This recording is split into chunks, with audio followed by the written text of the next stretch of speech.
it's Tony Marino, host of the super popular Newsmax Daily Podcast, a rundown of the day's top headlines and top highlights of Newsmax shows and interviews you may have missed, plus some sports, stock markets, and even some yucks, all packed into about 20 minutes. Search for the Newsmax Daily with me, Tony Marino, on your favorite podcast platform, and check out our entire lineup of great podcasts, including Greg Kelly, Rob Carson, and Jerry Callahan at newsmax.com/listen.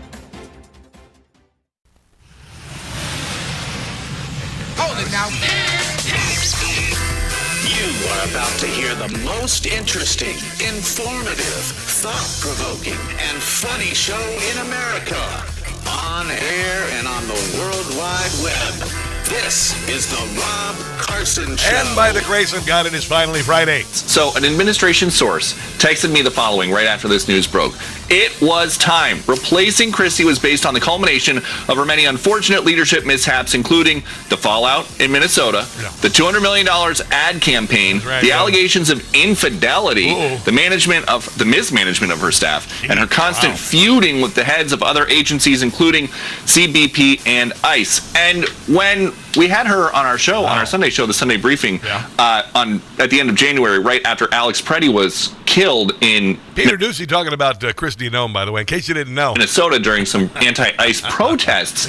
I remember asking her a question about whether or not it was protocol for ICE agents, which fell under her supervision, to shoot somebody after a video appeared to show that a weapon had been removed. And her answer, I looked it up, was it's all part of the investigation. Every video will be analyzed. It seems like around then is when the dam broke and people here started to get really frustrated because this is a president who doesn't like shooting. He also knows when something looks bad. There you go. That is the big news that Christy Noem is leaving the Department of Homeland Security. Apparently, she and Corey Lewandowski had a little affair. See, this is what happens when you don't keep your southern border secure. You know, I'm serious. I've been sitting on that line for like an hour.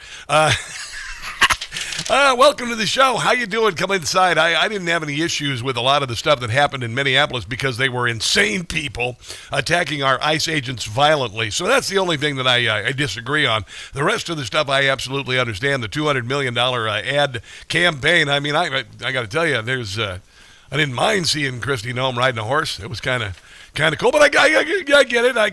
And there's some other things there, you know, and I think Markwayne Mullin is a hell of a choice, by the way. He's got to go through confirmation and all that.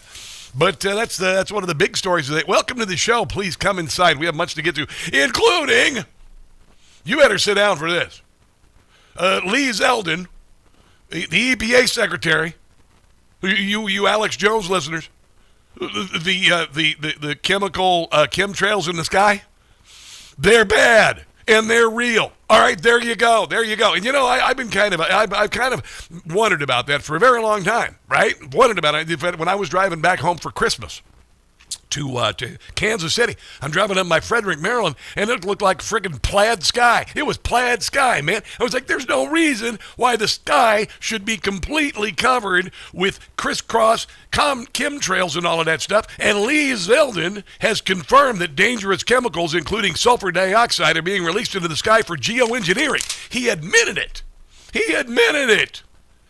That's kind of a big deal, right? In fact, that's super big deal. And I listened to my last podcast, listening to Tucker Carlson. I won't listen to him anymore. But he did a big thing on this, and they were talking about this. And it's like a microscopic aluminum meant to literally change the weather. And they can do it. So, okay, there you go. Still don't know about the UFO aliens. But you know, that's real. We'll get to this on the show. We're going to talk with Tony Kinnett about this, among other things. It's kind of crazy. But, yeah, it was weird. I was driving up there. And I'm listening at the same time. I'm listening to this podcast with Tucker Carlson talking to this guy, and he's saying, "Oh yeah, it's microscopic aluminum, and it settles down, and it gets in your drinking water, and makes you sick, and all this stuff. And it makes your children born with two heads, or non-binary, transgender, or whatever. And frogs become gay, according to Alex, whatever. But but yeah, it's apparently real. It is apparently real, and I'm glad, and I really am, and honestly, I'm glad we know this. All right." Because this is messed up that our government would do this for so long to us. that they would do this. And like I said, I was driving up there near Camp David. They were doing it near Camp David. They were crisscrossing the sky, making it look like a plaid sky. So anyway, all of that is coming up in the show. Let's focus a little bit on Kristi Noem. Kristi Noem being out on the as a DHS secretary. You know, I don't think everything she did was bad. I think that there are some people, and I'll be accused of sexism, but I'm not a big fan of Pam Bondi. In charge of the DOJ. Not really crazy about her. Don't think she's getting the job done. I don't think it's necessarily because she was born with girl parts, but she and Kristi Noem, they're the two standouts on the cabinet that I'm kind of like, There are other women on the cabinet. You know, agriculture secretary, she's kicking butt. There's a lot of people on the cabinet who are kicking butt. But Kristi Noem and Pam Bondi, not so crazy. I don't know. Here is John Kennedy talking about President Trump. He talked to President Trump, and President Trump was mad. The president, when he called me Tuesday night, the night of the hearing, when he was mad as a murder hornet. Oh, boy. He asked me what I thought about Markwayne, and I said, A, I like him. B, he's very smart. C, he's a very good businessman. And D, if I didn't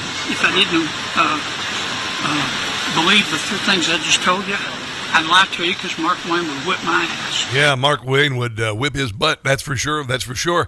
This is the ad campaign that really got Donald Trump, because the other day when he was testifying, she said that basically Donald Trump approved this, and Donald Trump said, I did not approve this. Why do I love these wide open spaces? They remind me of why our forefathers came here. Not just for its beauty, but for the freedom only America provides. I do not mind watching her on a horse. I'm Kristi Noem. From the cowboys who tamed the West, to the titans who built our cities, to the dreamers who chased the impossible. America has always rewarded vision and grit. Our greatness calls people to us for a chance to prosper, to live how they choose. Yeah, you know, it's kind of, if your message is just, if you're here illegally, we're going to give you the opportunity to leave. Yeah, there were some shorter commercials which she basically said, hey, we're going to pay you to leave. Those are fine.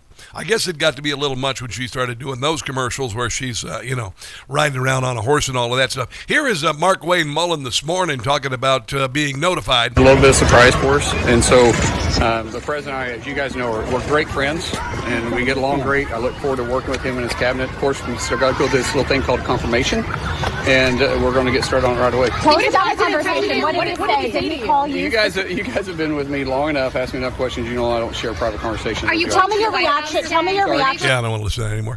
Yeah, it's just going to be blah, blah, blah, blah, blah, then a little soundbite, and then blah, blah, blah, blah, blah, and then a little bit of soundbite. But, yeah, he's the guy who's up next. This is Democrat Senator Peter Welch, and he is actually okay with Markwayne Mullin being the guy. He'll be confirmed. The question is whether there'll be bipartisan support for him. Markwayne Mullin is competent and he's honest. So those are two good things that Kristi Noem did not have. Okay, there you go. And then Jackie Heinrich went into the details on the affair. Gosh darn. She's 54. He's in his 50s. I mean, can we just give it a break, for God's sake? Can we just kind of just tamp that thing down a little bit? I mean, honestly, you're professional. I understand Kristi Noem's hot and everything. She rides a horse and everything. She looks pretty hot on a horse, riding a horse. But, can we just be adults here? Yeah, just speaking with some folks who have a lot of knowledge of this situation, I'm told the president spoke with Kristi Noem just before that Truth Social post went out, which means that when she was on camera giving her remarks and didn't actually touch on what had just happened, she was aware of what was happening. Mm-hmm. I'm further told that Corey Lewandowski is expected to leave with her. Of course, the rumors of an affair between the two were one of the factors that I'm told compelled the president to... And on a serious note, it's impacting two marriages and two families in a very bad fashion. Move her as DHS secretary. Both of them are married, and she had faced questions about her alleged affair during testimony on the Hill this week. Under oath, she did not deny it. It was an authorized invasion of the southern border. Called the reports garbage, but she never denied denied sexual relations or hemisphere with Corey Lewandowski. And I'm told that he's expected to leave his post as a special government employee and advisor to her when she departs the Department of Homeland Security. There you go. All right, so there's that story. Then there's this. 80% of Iran's missile capacity is dead. Like 30-plus ships have been taken down. And Donald Trump is saying he wants an unconditional surrender. So here we are. We're, I guess, 6 days in here. The Democrat Party freaking the hell out, saying that they're losing and everything. And now it looks like we've completely annihilated Iran. There's no chance of them coming back, by the way. They're annihilated. And he's asking for a new leader, not the Ayatollah. We and many of our wonderful and very brave allies and partners will work tirelessly to bring Iran back from the brink of destruction, making it economically bigger, better, and stronger than ever before. Iran will have a great future. Repeating the rallying call we've been saying in anti-Ayatollah and pro-Shah protests in recent days, President Trump added, "Make Iran great again." Of course, Democrat Madeleine Dean said this because they're already, by the way, willing to say it was going to fail, willing to say it was disastrous, and now that it looks like we're really kicking butt, they're still whizzing on the parade. Reporting just now, just think of the spidering of this war and how many countries and how many citizens are involved. I have great respect. Yeah, Iran started bombing people in different countries. That's what happened. For General Kane, I've had the opportunity to speak with him just this week following our classified briefing. And so those statistics are impressive and hopefully in the right direction. Yeah. But that's not really what this is all about. See, there she's trying to distract from. Excuse me. Pardon me. She's trying to distract from the success. What this is all about is we have 6 American military members dead. You said nothing about that. Democrats have said nothing but negative about this conflict since it began, and now all of a sudden they care about the 6 lives that have been lost. They were killed in the first hours of this war of choice by the president. Sorry, kids, you lined up on the wrong side of history, and as we approach victory, you ain't gonna be a part of it. There you go. Let's take a break and come back on this Friday. This is the Rob Carson Show.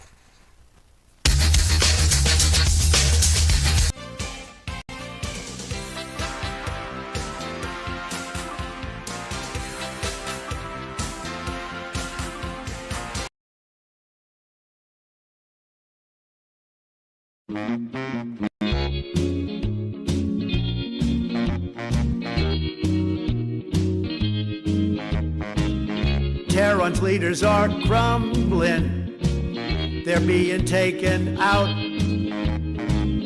Their headquarters are crumbling as the U.S. shows its clout. And that should tell them time to surrender. Call it a day before our troops blow you away. Throw in the towel while you still can, or you'll be down to your last man. More new missiles they were making, with more nukes deployed. Down the sites they have been taken, and we are overjoyed. They ought to know it's time to surrender. White flag should wave. Soon will be nothing left to save.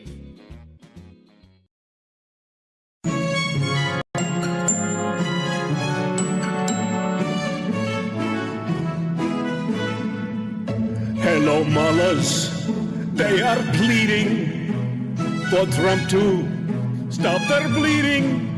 They are bombing Tehran daily, and we fear you if you are Israeli. Dearest Allah, darling Mullah, how's my sister? How's Abdullah? America is coming for us. Though the staff at CNN, they still adore us.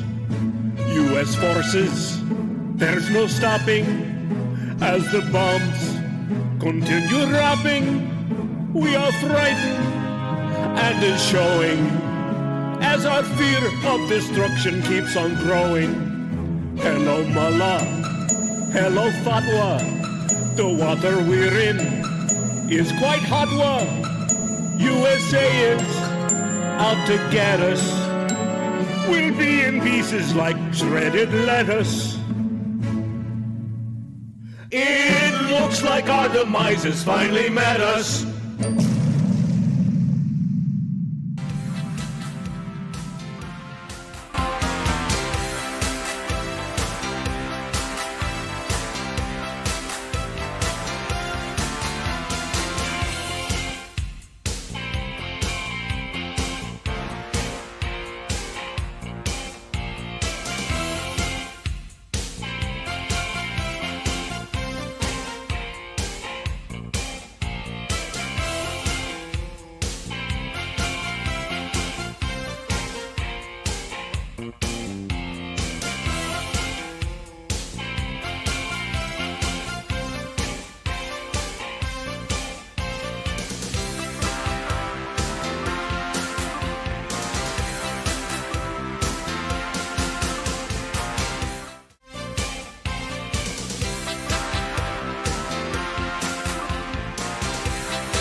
WCVM.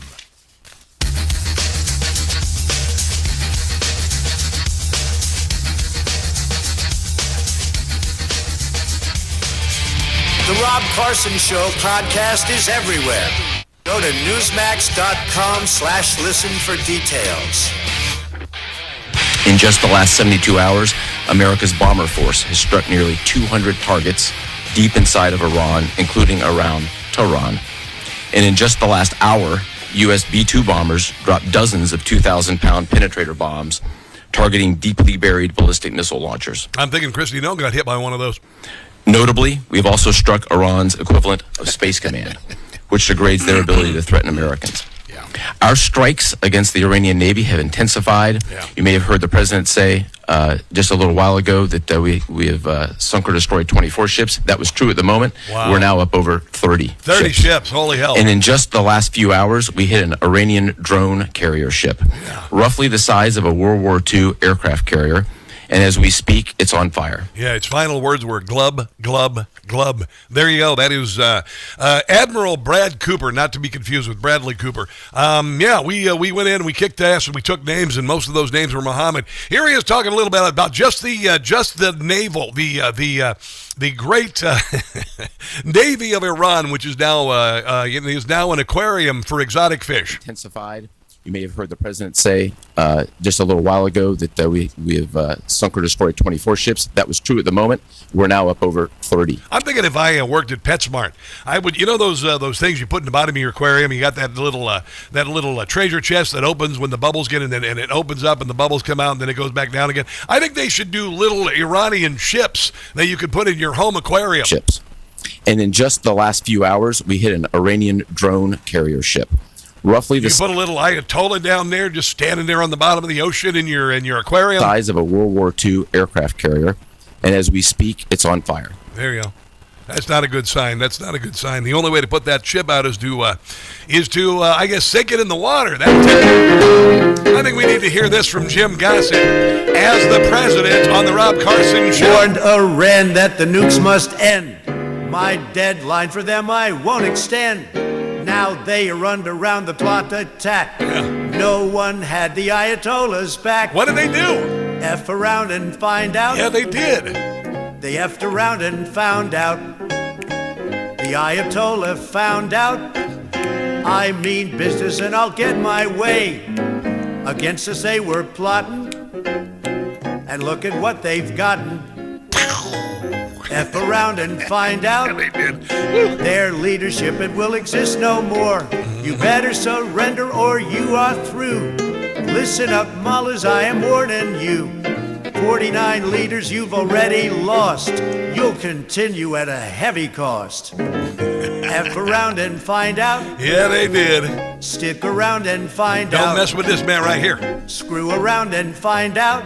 Epic Fury's gonna do do you in. There you go. And the Democrat Party immediately said it was a disaster. It was going to be a forever war and all of this stuff. And now Donald Trump today is saying, we'll just take your unconditional surrender. How about that?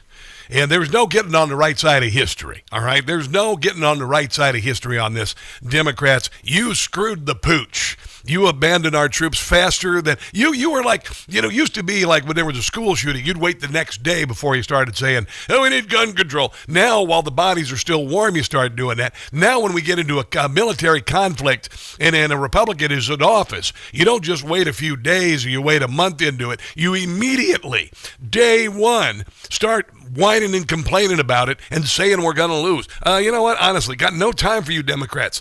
We absolutely went in there and kicked some butt.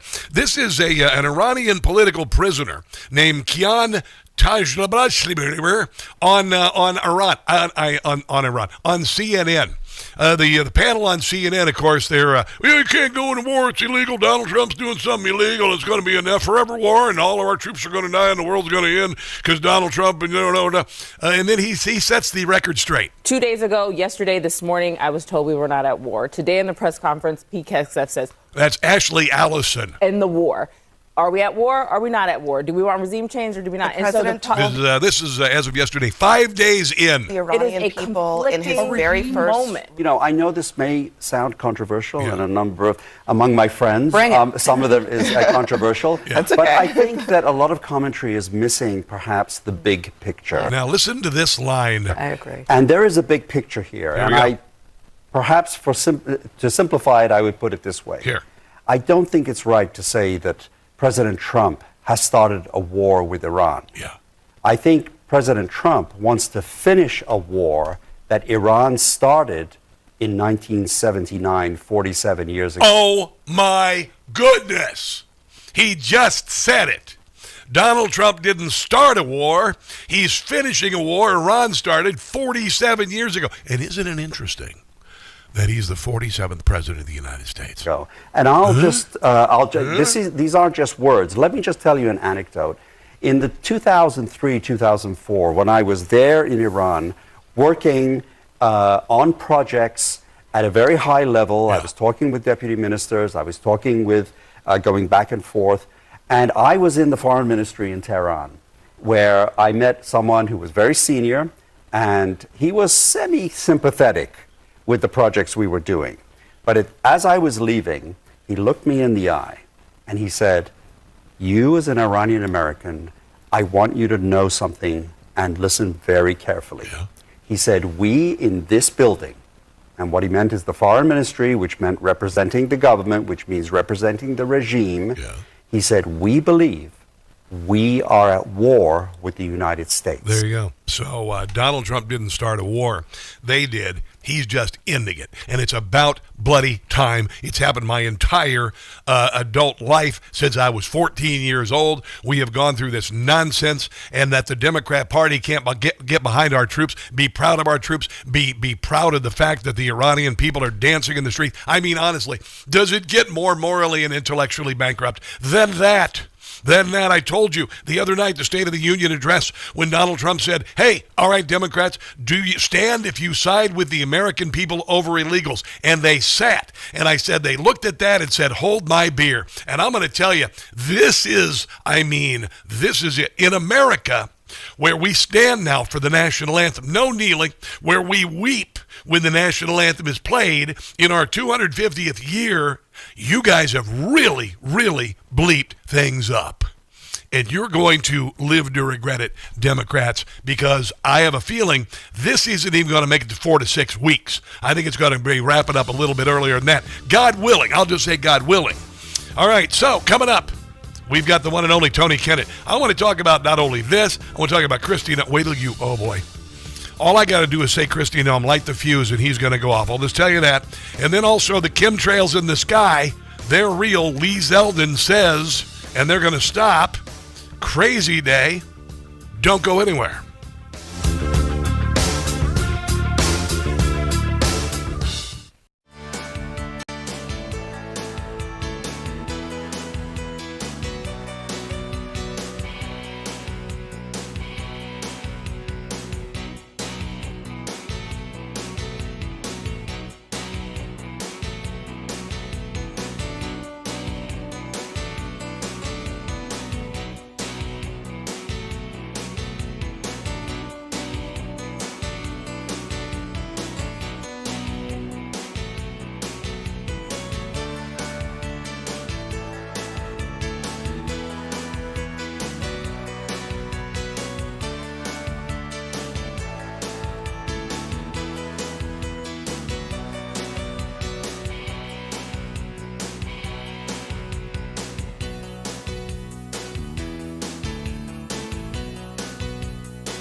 Deported.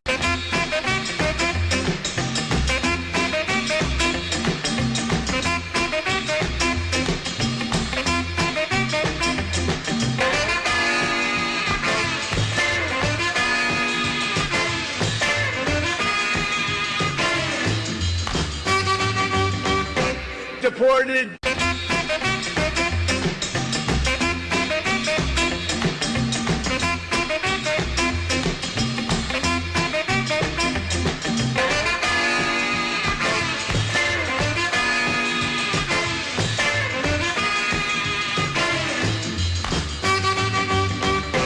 Deported.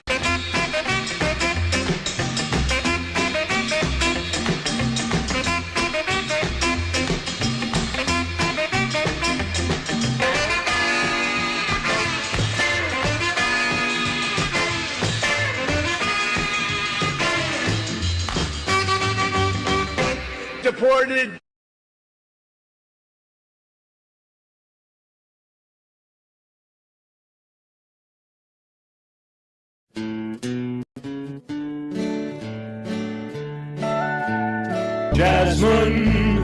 Jasmine Crockett went down to defeat. Jasmine lost in the primary to Tallarico, another commie. Soon her House seat will be gone. Out of her district, Jasmine was drawn. Jasmine Crockett, we're getting rid of her. Her loud mouth is hard to take. A fool of herself she will often make. Just how stupid can she be? An airhead just like AOC. Jasmine Crockett, out of the Congress soon. She's a racist from the Lone Star State, full of anger, full of hate. During a protest at the Treasury, she had a meltdown for all the world to see. Jasmine Crockett belongs in a padded cell.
President, when he called me Tuesday night, the night of the hearing,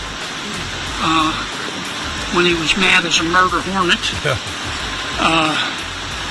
he asked me what I thought about Markwayne, and I said, A, I like him. B, he's very smart. C, he's a very good businessman. And D, if I didn't believe the things I just told you, I'd like to, because Markwayne would whip my ass. You know, when I was a kid, I used to play with fire and fireworks and all that, and nothing I liked watching more than lighting the fuse and stepping back, and that's what I'm going to do right now with Tony Kinnett of the Daily Signal. Tony, what do you think about Kristi Noem? I'm up in Wisconsin in a conference Yes. speaking to my Baptist University. My mind is getting ready for my keynote, which is hours away. I've been preparing for this, had everything set up, wasn't going to go live. And I get a call from a friend in the administration who says, you're going to hear this in about a half an hour. She's out. And I said, who's out? Kristi Noem is out, and Corey Lewandowski right behind her. Yeah. And I jumped up and clicked my heels in front of God and everybody. Well, apparently she authorized an invasion of her southern border. That's what I heard. That was the issue. She did some good things. Don't get me wrong. I'm going to be fair. Kristi Noem got in, and she did a couple of really good things that I very much appreciate. Yes. But she made a couple of fatal flaws that I cannot forgive. First and foremost, I do not care for equity hires. I don't care where they're from. She has no experience that would have qualified her to run DHS. Okay. She was a popular figure, like a lot of Republican governors were after COVID, and Trump, seeing a very political, opportune move here, gave her a shot at DHS. What I would assume is that he said, here are the agencies we're looking at. What do you think, Kristi? What do you think you've got on your mind? And she said, I'm thinking DHS. And he said, okay. All right. And then she made the big boo-boos. Yeah. You don't put words in Trump's mouth ever, especially over a silly scandal that you and the dude that you're betting, who is not your husband, have ruined the DHS over. Tom Homan is raging mad, even madder than Lindsey Graham, than Senator Kennedy described. Wow. Well, who do you Markwayne Mullin is going to be the dude. What do you think about Markwayne Mullin? This is the honesty part coming in. I am waiting on my judgment here. He's not the first person that I would have picked, but it appears to be a politically shrewd move, where he is a very good businessman. Mm-hmm. And if he can delegate authority, again, I said the same thing with Hegseth. You do not need to be super ultra master general supreme to be in charge of an agency. It's a civilian position. So if he can appoint the right kind of people and do the right kind of work without saying stupid things, I say more power to him. Yeah. But I'm also not going to say I mean, it's clear he was appointed or nominated this position because Oklahoma is safer than a hug with your cousin. Yeah. All right. I mean, goodness gracious, I don't think there's anything in this particular instance that would scare anybody about an appointment from Kevin Stitt to replace in the Senate for now and until the election. Yeah. Okay. I say I give him a moment. Why not? But we'll see. Yeah.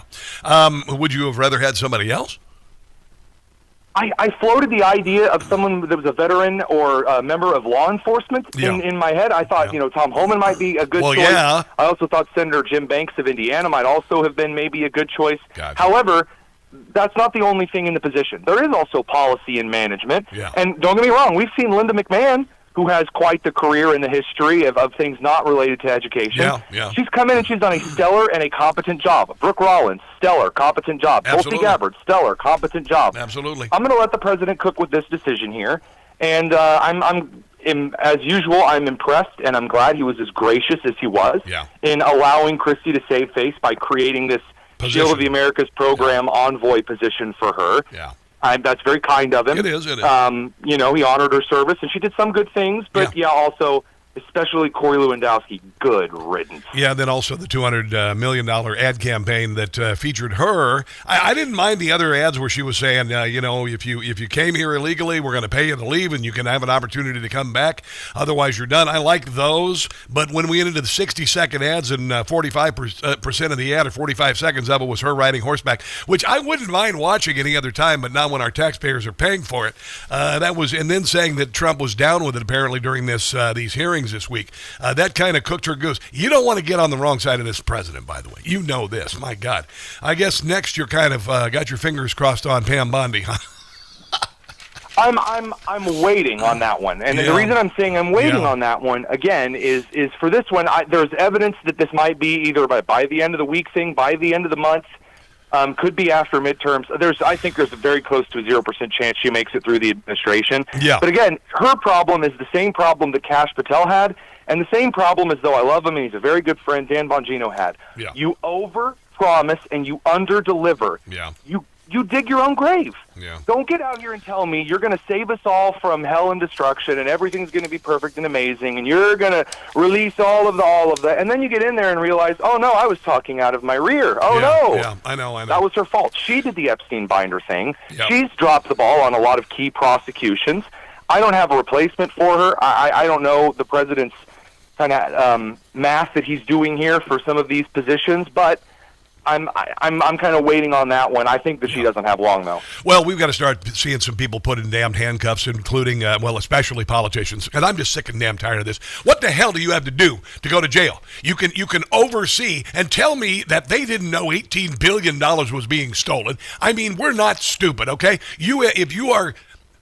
It's preposterous to think that autism spending could go up 34,000%, and the chief of staff of the governor knew about it but didn't tell the governor. Damn it, I'm sick of this crap. I want to see some people go to jail. Keith Ellison ought to go to jail. It is unbelievable. And then on this, I don't know if you heard this, Tony, DOJ autopin case against Joe Biden and AIDS closed by the prosecution, by Piro, because they couldn't find, I guess, some sort of a legal hook to be able to pursue the matter further. So why the hell do we even have a president? Well, I mean, again, this is the problem. We're dealing with things that no one ever really thought that they would deal with. They're like, well, why is Sharia law not banned in the first place? And it's like, because the Founding Fathers never actually thought that Americans would import radical Islam to this country. Yeah. That was never something to be, well, people would never be that stupid, would they? Yeah. And so now what we're looking at are all of these things we never thought we would have to solve. That's clearly the situation with the Biden auto pen situation. Also, they're dealing with grand juries that are being coached and that are corrupt. And that are these federal indictments that are getting messed around with judges who are openly partisan and making movie references in their opinions and decisions, which is disgraceful. Oh, yes. This kind of thing is the kind of activity that Americans are desirous to completely overturn and shred. But you're going to need serious people to do it. Yeah. You're going to need Tom Homan. Yeah. I don't need Barbie. Don't give me Barbie to do this. Don't give me some blonde with big boobs. Don't give me some brunette riding horseback. Give me a woman or man who is serious about the position, who looks like a bulldog, who looks angry and depressed and annoyed, and put them in charge of it. Hell yeah. I want press conferences and memes. I want the work done. Amen. Amen, brother. Hey, Tony, Kinnett, I've got a lot of stuff I want to cover. I want to cover also what's happening with Operation Epic Fury. I think it's going to end a lot sooner than we thought, and I think the Democrats are recognizing this and trying to get on the right side of history if they can. That's coming up with Tony Kinnett on the Rob Carson Show. Don't go anywhere.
Call Andy Grimshaw or visit WCBM.com. Here we go. Boom,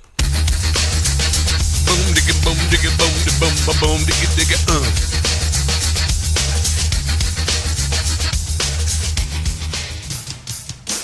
Reporting just now, just thinking the spidering of this war and how many countries and how many citizens are involved.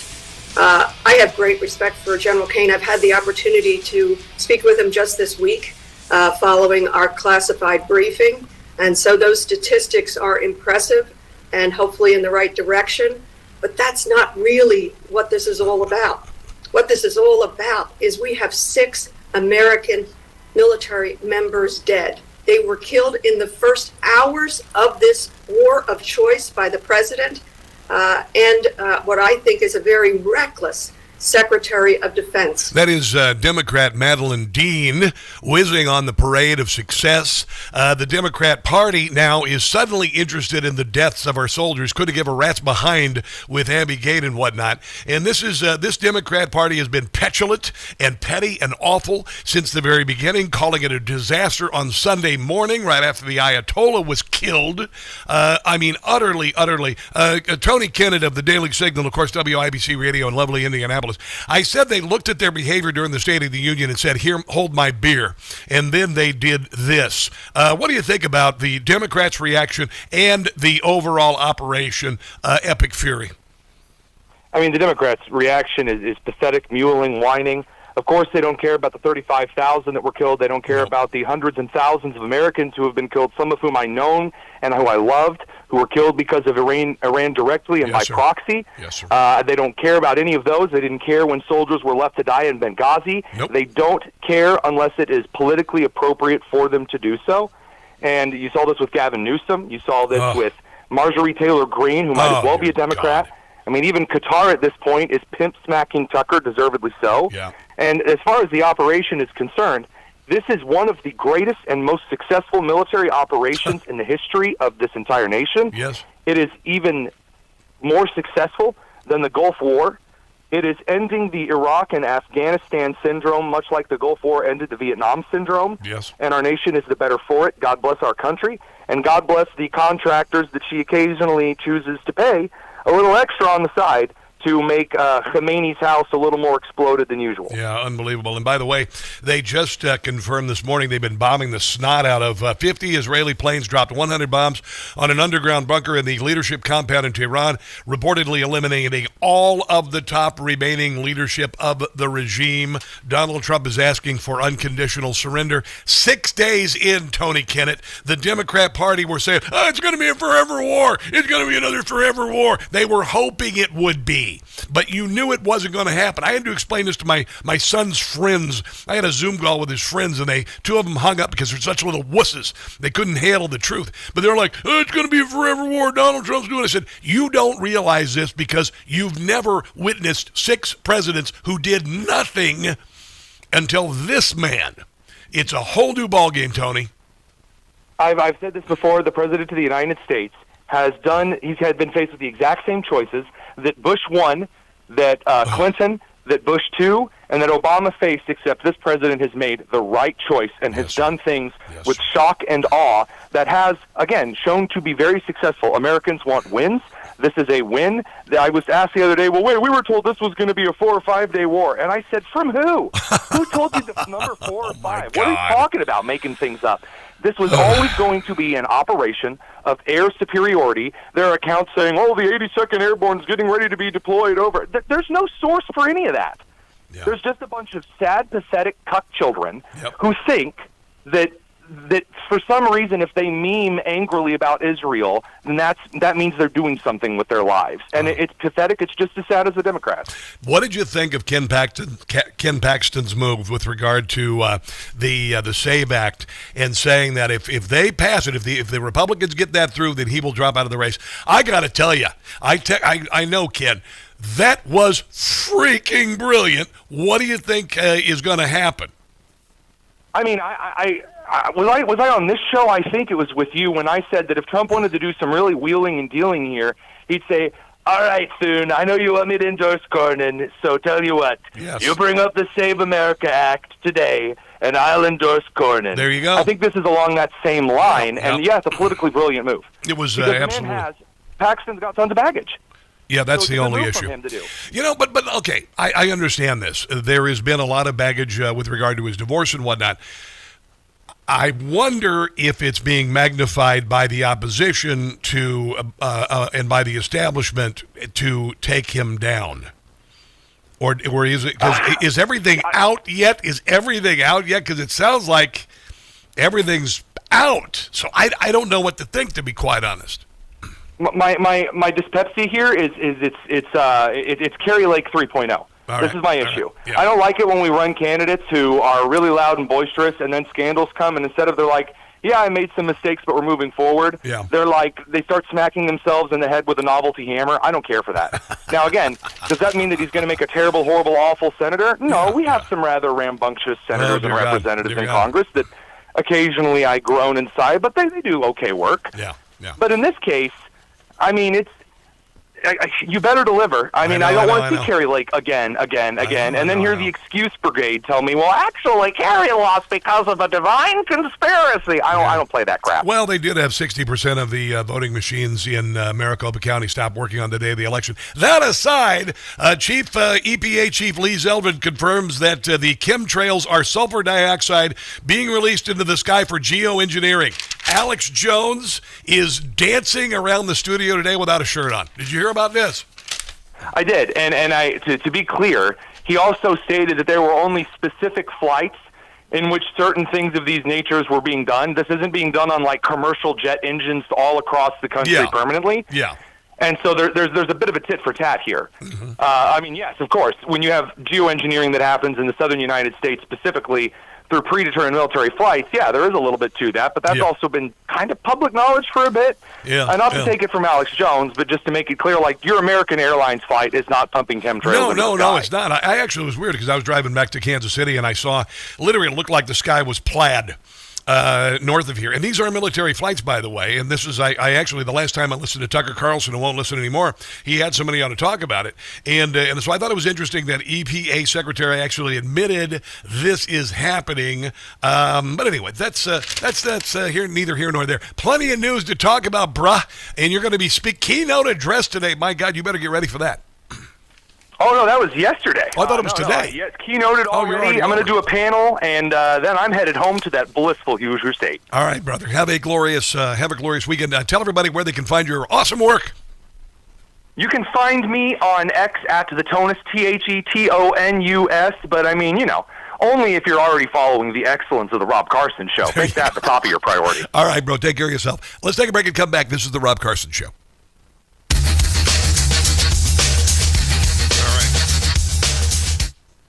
All righty. As always, fantastic. The Tonus is always fantastic. Who's watching? She-Brat. Hello, She-Brat and Pat Carr and Kerry Corley and all you guys. And Wild Bill West, new guy. You've been here for about a week now, I believe, over on the Rumbly-Roo. YouTubers, Mickey Hastings, Steve Hardwater. You're new, Steve Hardwater. Welcome.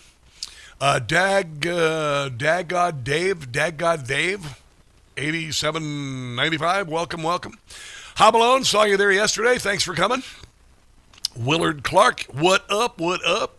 Let's move over to Facebook and see who's talking over here on Facebook. Jellyfish Hunter, as always, Pranay Uprashat, Tony Dickerson, yo, Carol Leftwich. What do you guys got planned for the weekend? I hope the weather's going to be nice where you are. It looks like spring has sprung a little bit. Karen Brainerd, hello. And Tammy Venezuela, you're new. Hi. Welcome to the show. Please come inside. Hope you're enjoying it. Also, my friends over on Twitter, Yolanda Mojica. How are you? And you're in Vegas, Yolanda Mojica. Thanks for watching over on Twitter. Appreciate you. All right, we got another break here. Let's do it. EVM, Saturday morning from 7 to... Not ready yet. Hold on. A little premature breakulation there. Little premature breakulation. Here we go.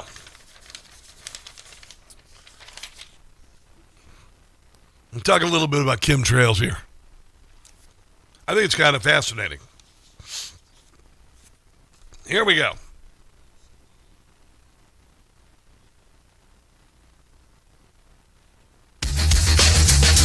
Got about 3 minutes here. Dig it.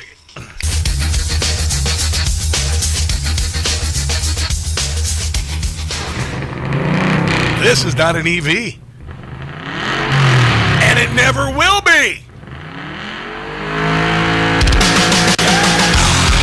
Lee Zeldin. At the links on your screen. In fact, EPA shares many of the same concerns when it comes to potential threats to human health and the environment, especially from solar geoengineering activities. He is admitting that the contrails are geoengineering.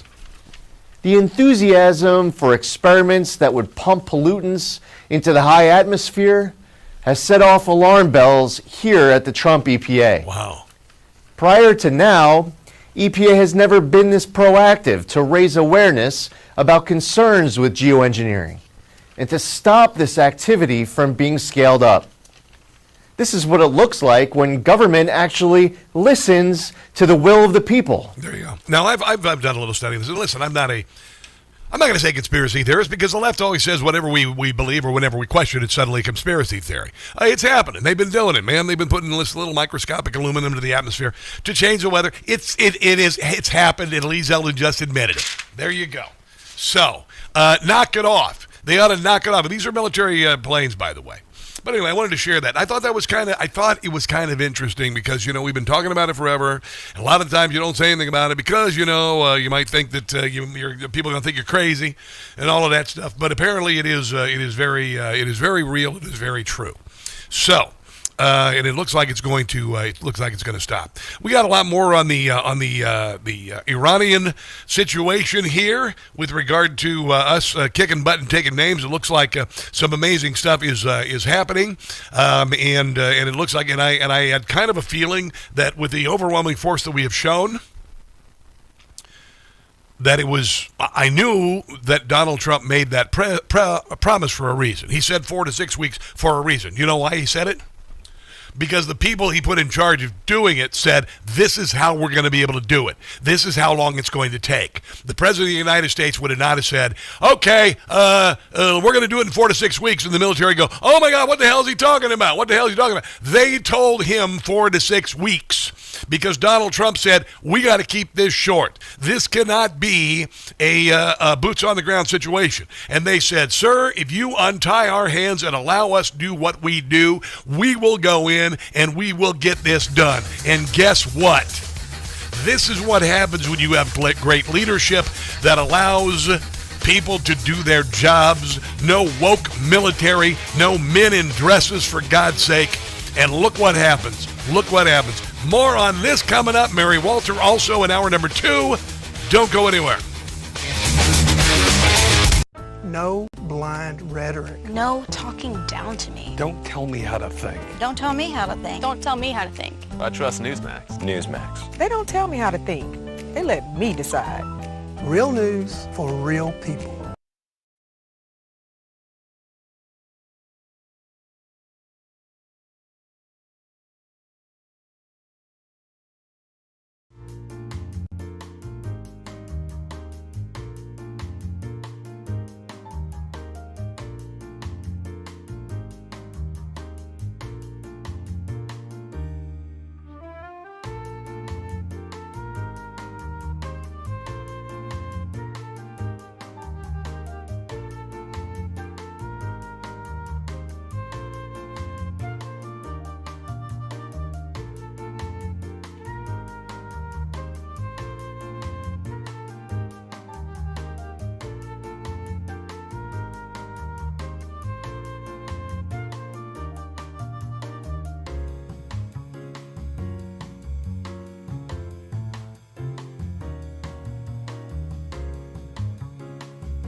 about to hear the most interesting, informative, thought-provoking, and funny show in America.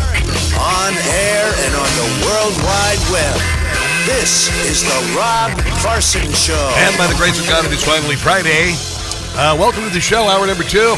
We got a lot of stuff to get to. Barry Walters is going to join us at the bottom of the hour to talk about. I begged a bunch of good stories for her. We always like to talk a little bit about not only just politics, but all sorts of other things that are happening around the nation. Some weirdness, by the way. I'm going to see Tale of Two Cities this weekend. I'm excited about it. There's a little theater in Annapolis called the Classic Theater of Maryland. I saw a Christmas Carol there, and I saw a music review there.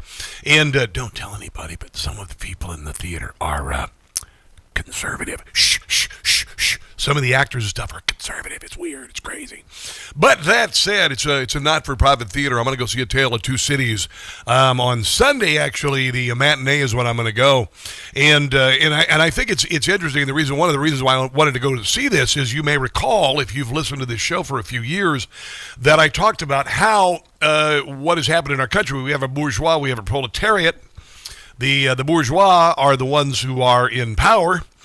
And they moved to Washington, D.C. to spend their entire lives telling us how to live ours, and they've enriched themselves while looting our treasury. And we are fed the crumbs. We're the proletariat. And then, of course, we had a Bastille, which was filled with January the 6th prisoners. It's an apt comparison. It is an apt comparison. Because the people in power have done their level best to eliminate the middle class. So we have a bourgeois and a proletariat, a dependent proletariat, a dependent underclass. You can look at all the illegals they ushered into the country, a dependent underclass, while the bourgeois lives. And you may recall this, because I did a song parody. Let me see if I've still got it here, about a song from the Les Miserables. All right, and so. I did a song about Donald Trump. Do you hear the people sing? I'll play that in 1 second.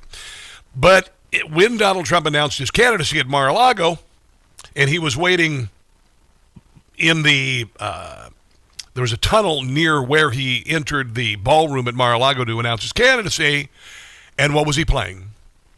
It was Do You Hear the People Sing? And this is what we did about the inauguration. I'll play it real quick here. In case you're just hearing it for the very first time. Do you hear the people sing of Trump's great victory? He's back in the White House, where he'll fight for you and me. He'll reform the FBI. He'll clean out the DOJ. Working on it. You better not get in the Donald's way. And he just kicked Iran's butt. America is back.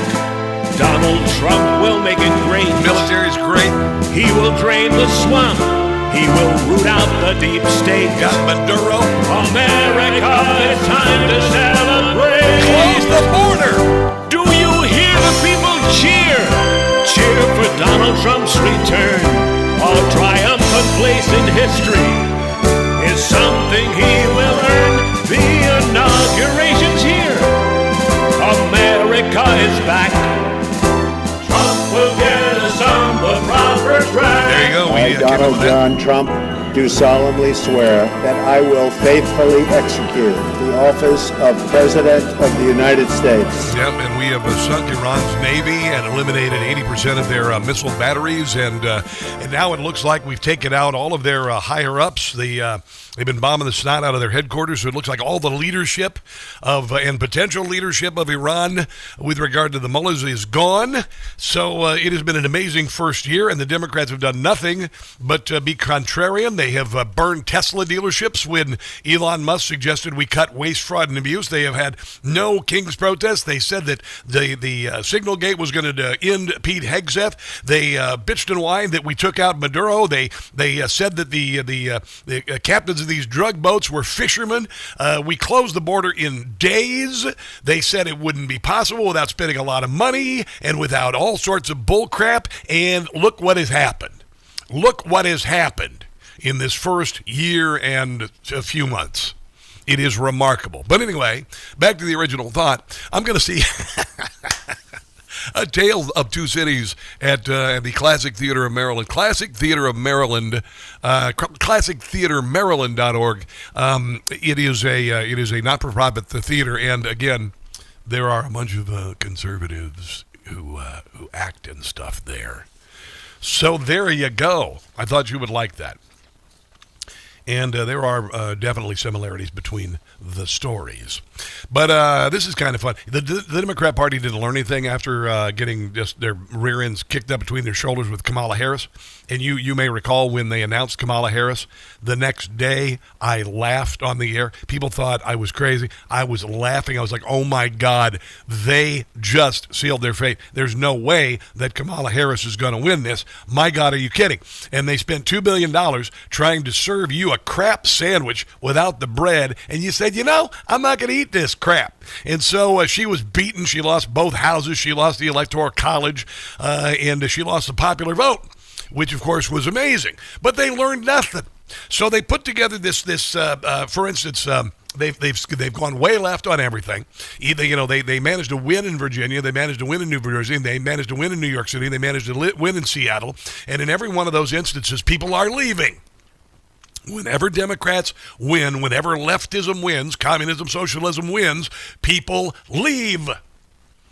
And a lot of the times they steal elections. We all know this. That said, it looks like in Texas, Jasmine Crockett would have been a more sane choice for Democrats to run as a senator because this James Tallarico is, bananas, right? They think because he's a pastor, they think because he's a white guy, this is going to work in Texas. Rob Finnerty, the awesome Rob Finnerty, by the way, on Newsmax, did this little commentary last night about the choice they made with James Tallarico. But what did surprise me is the new problem that Democrats have in Texas. It is a big one. They're trying to trick Texans into thinking that their candidate is just like them in one of the most conservative states in the country. They chose perhaps the most vanilla, total nincompoop of a candidate that I've ever seen. Other than Tim Votes. And Democrats think people are going to vote for this guy because he's white and he parts his hair over to the side and kind of looks normal in a strange way, and then he opens his mouth. Oh. Our southern border should be like our front porch. There should be a giant welcome mat out front.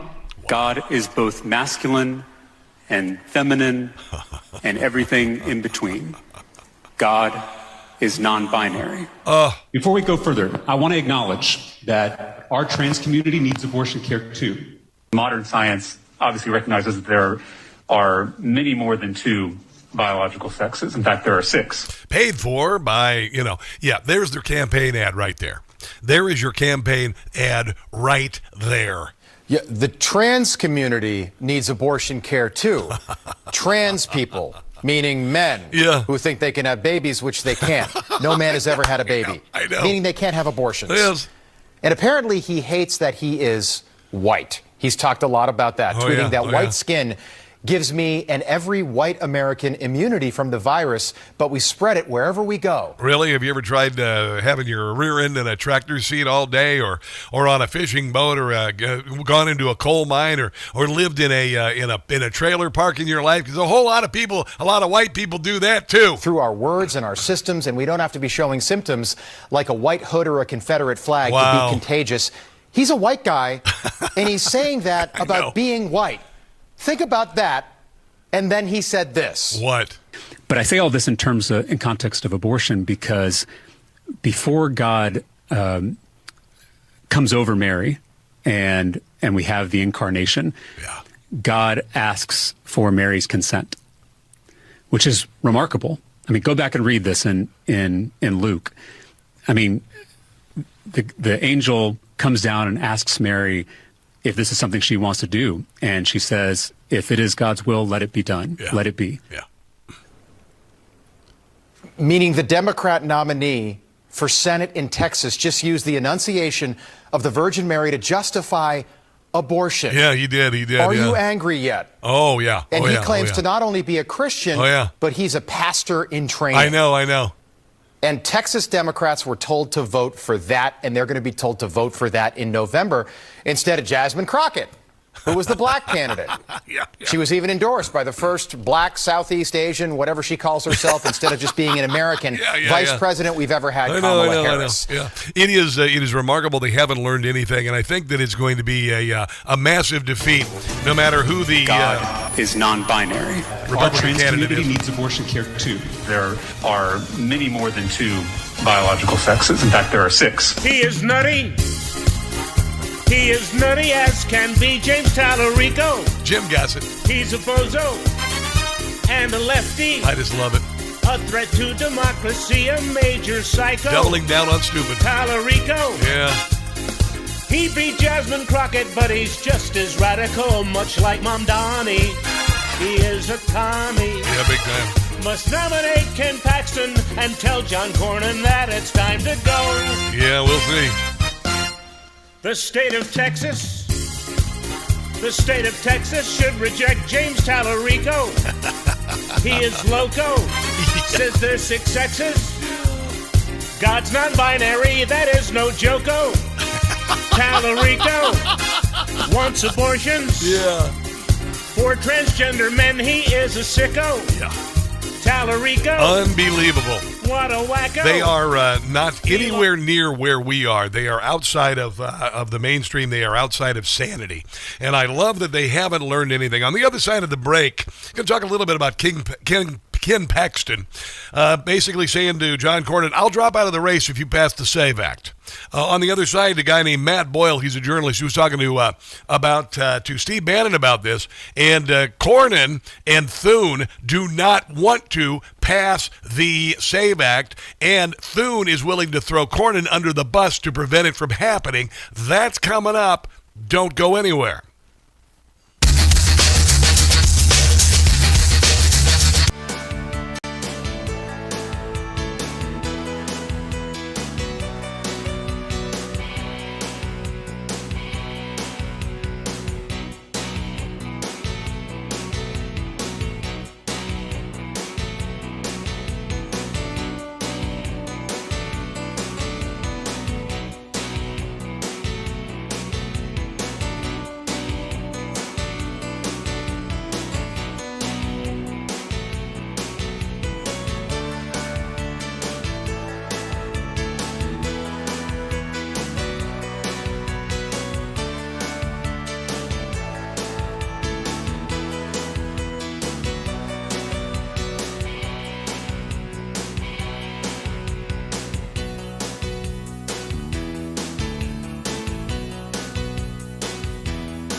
rejoin? Diggy.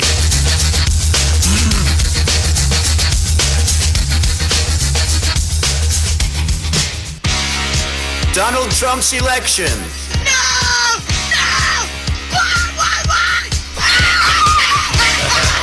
It's the gift that keeps on giving. It's the Rob Carson Show. It is a Rob Carson Show. Mary Walter joining us at the bottom of the hour. Ken Paxton, who is the AG of the state of Texas, in a runoff with John Cornyn for Senate. John Cornyn, been in Senate a long time. John Thune is in charge of the Senate, effectively with regard to the SAVE Act. And Ken Paxton said, hey, here's the deal. I'll drop out if you pass the SAVE Act. I will drop out of the race. I saw Matt Boyle talking with Steve Bannon this morning. Matt's a journalist. He's excellent, by the way. Had a chance to meet him, actually, at CPAC last year. And it looks like we have got so many bad actors in the Republican Party. We have so many people in Congress still who are just waiting to get through Donald Trump's term, who are just waiting to get back to the same old crap. The same old crap. For instance, there was a bill that suggested that we expose members of Congress who have made payments or had payments made for them with regard to sexual harassment claims. They covered it up.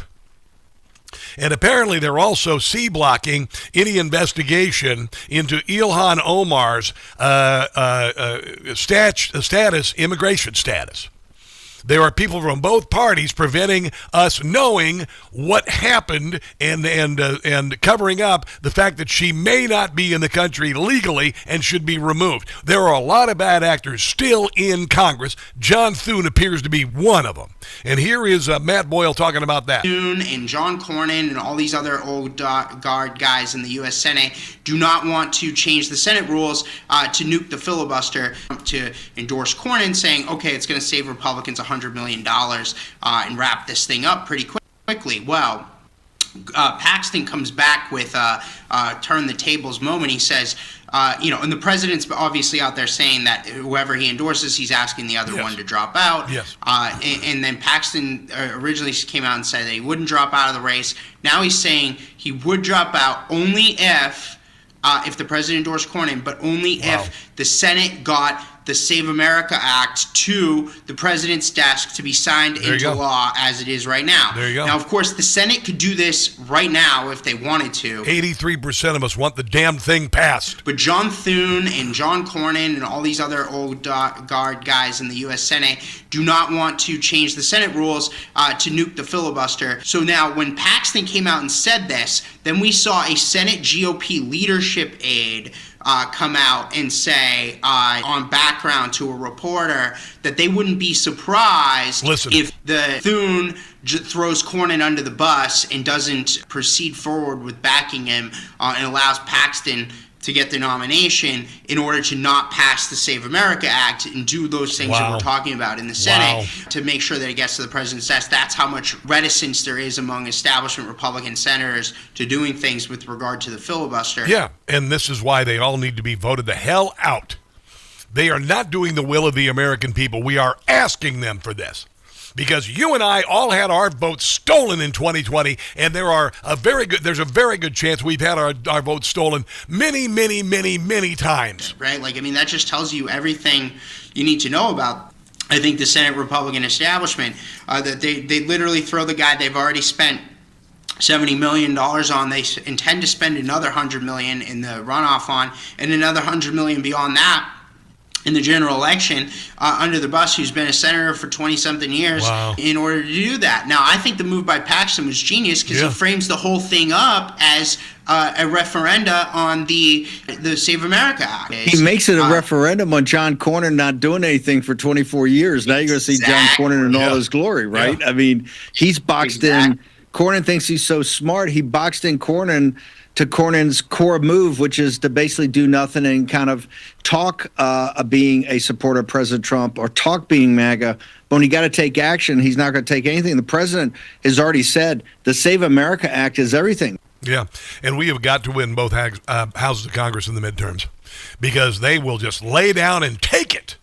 including the possibility of, and what they want to do immediately if they do take both houses of Congress, is impeach our president. And I'm going to tell you what, they're going to be in for a bleep storm supreme from people like me, and I will lead the charge right here in Washington, D.C. More from Matt Boyle. They have all the tools they need to right now in the United States Senate to send this to the president today.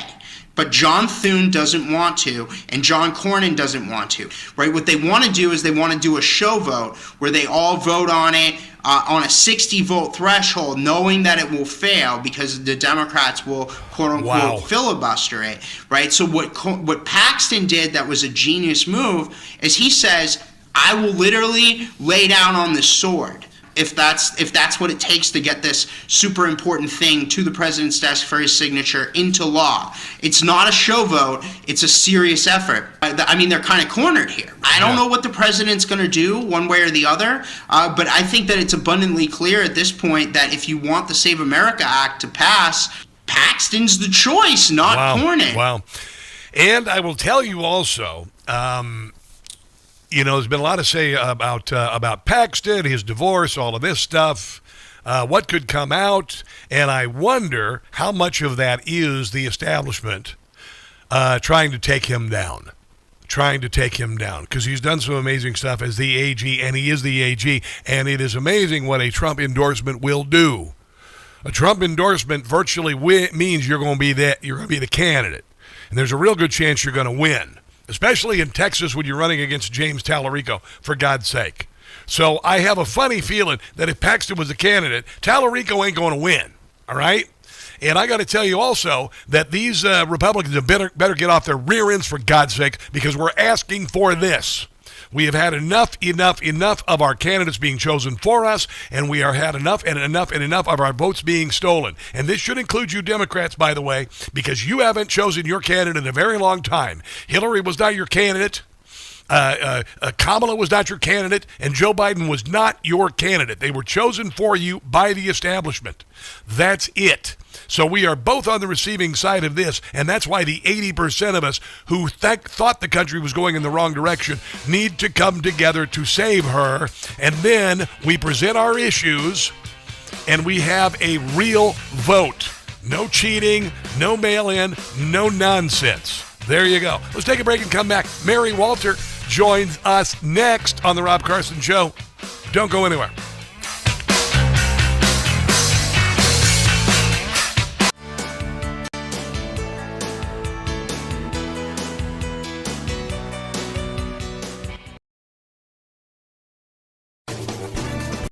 God is non-binary. Our trans community needs abortion care too. There are many more than two biological sexes. In fact, there are 6. He is nutty. He is nutty as can be. James Tallarico. He's a bozo and a lefty. A threat to democracy, a major psycho. Tallarico. He beat Jasmine Crockett, but he's just as radical, much like Mamdani. He is a commie. Must nominate Ken Paxton and tell John Cornyn that it's time to go. The state of Texas should reject James Tallarico. He is loco, says there's 6 sexes. God's non-binary, that is no joko. Tallarico wants abortions for transgender men. He is a sicko. Tallarico, what a wacko. Belongs in a private cell. That's where he should go. Tallarico.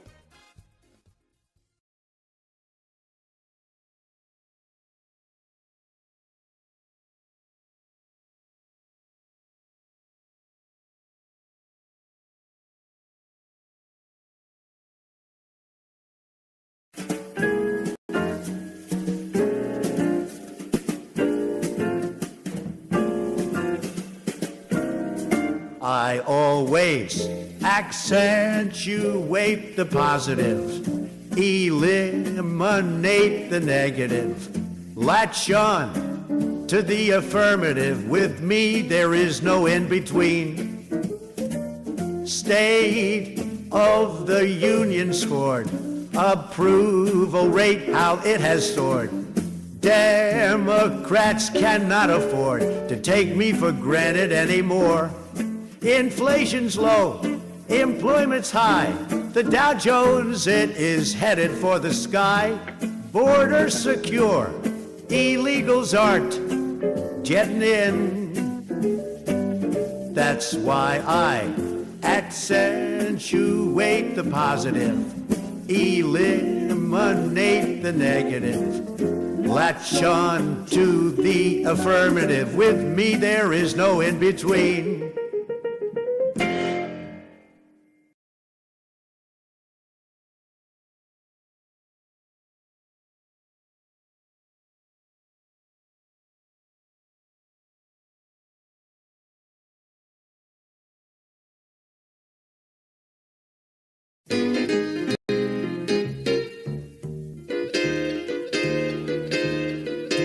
The town of Portland I sent in the guard. Antifa, they are gonna get you hard. The Democrat mayor's getting in my way. Go ahead, punks, and make my day. F around and find out. F around and find out. Schumer's gonna find out. I mean business and I'll get my way. Pencil neck and Chris Ray. For your crimes you will pay. You have both been found out. Hope you get a lengthy prison stay. Listen up, Hamas, I am warning you. Break the ceasefire and you'll be through. Democrats, hang your head in shame. For the shutdown, you're gonna get the blame. F around and find out. Mess around and find out. F around and find out. In the end, I'm gonna win the day. Find out.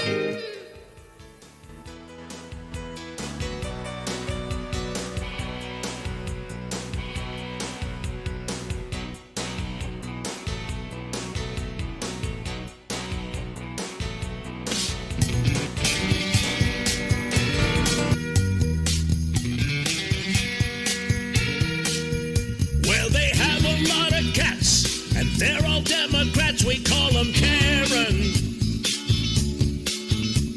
They have a whiny voice, they are all pro-choice and mostly barren. They're cat ladies, whoa, whoa, whoa, they're cat ladies. Talking about some miserable ladies who have clearly lost their minds.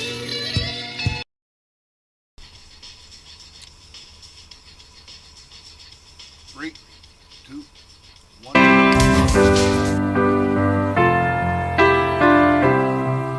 When I find myself in times of trouble, Mother Mary comes to me, speaking words of wisdom, let it be. Now, the reason why I'm using this song today, and in my hour of darkness, she is standing right is there because Mary was trending on Twitter today. Of wisdom, let it be. My immediate thought was, what the hell has Mary Walter done? Let it be. But it turns out this song actually was released 56 years ago. I was raised Catholic, and I always thought he was talking about the Virgin Mary. But it was his mom, I guess, because, you know, the band was going through some difficult times, and mom would come in and say everything's going to be cool. Mary Walter, how are you on this Friday? I'm doing great, but that's a tough act to follow. I know. Was John McCartney? Was that John McCartney? Paul McCartney who wrote that? So his mom and Jesus' mother. This is tough. I know, it's kind of crazy. I always, but like I said, I'm Catholic, so I immediately thought Mother Mary comes to me speaking words of wisdom, because we consider her to be a sacred person in all of this. But it was apparently his mom, and I don't know, maybe it's about bringing cookies. But anyway, I'm going to stick with the other one.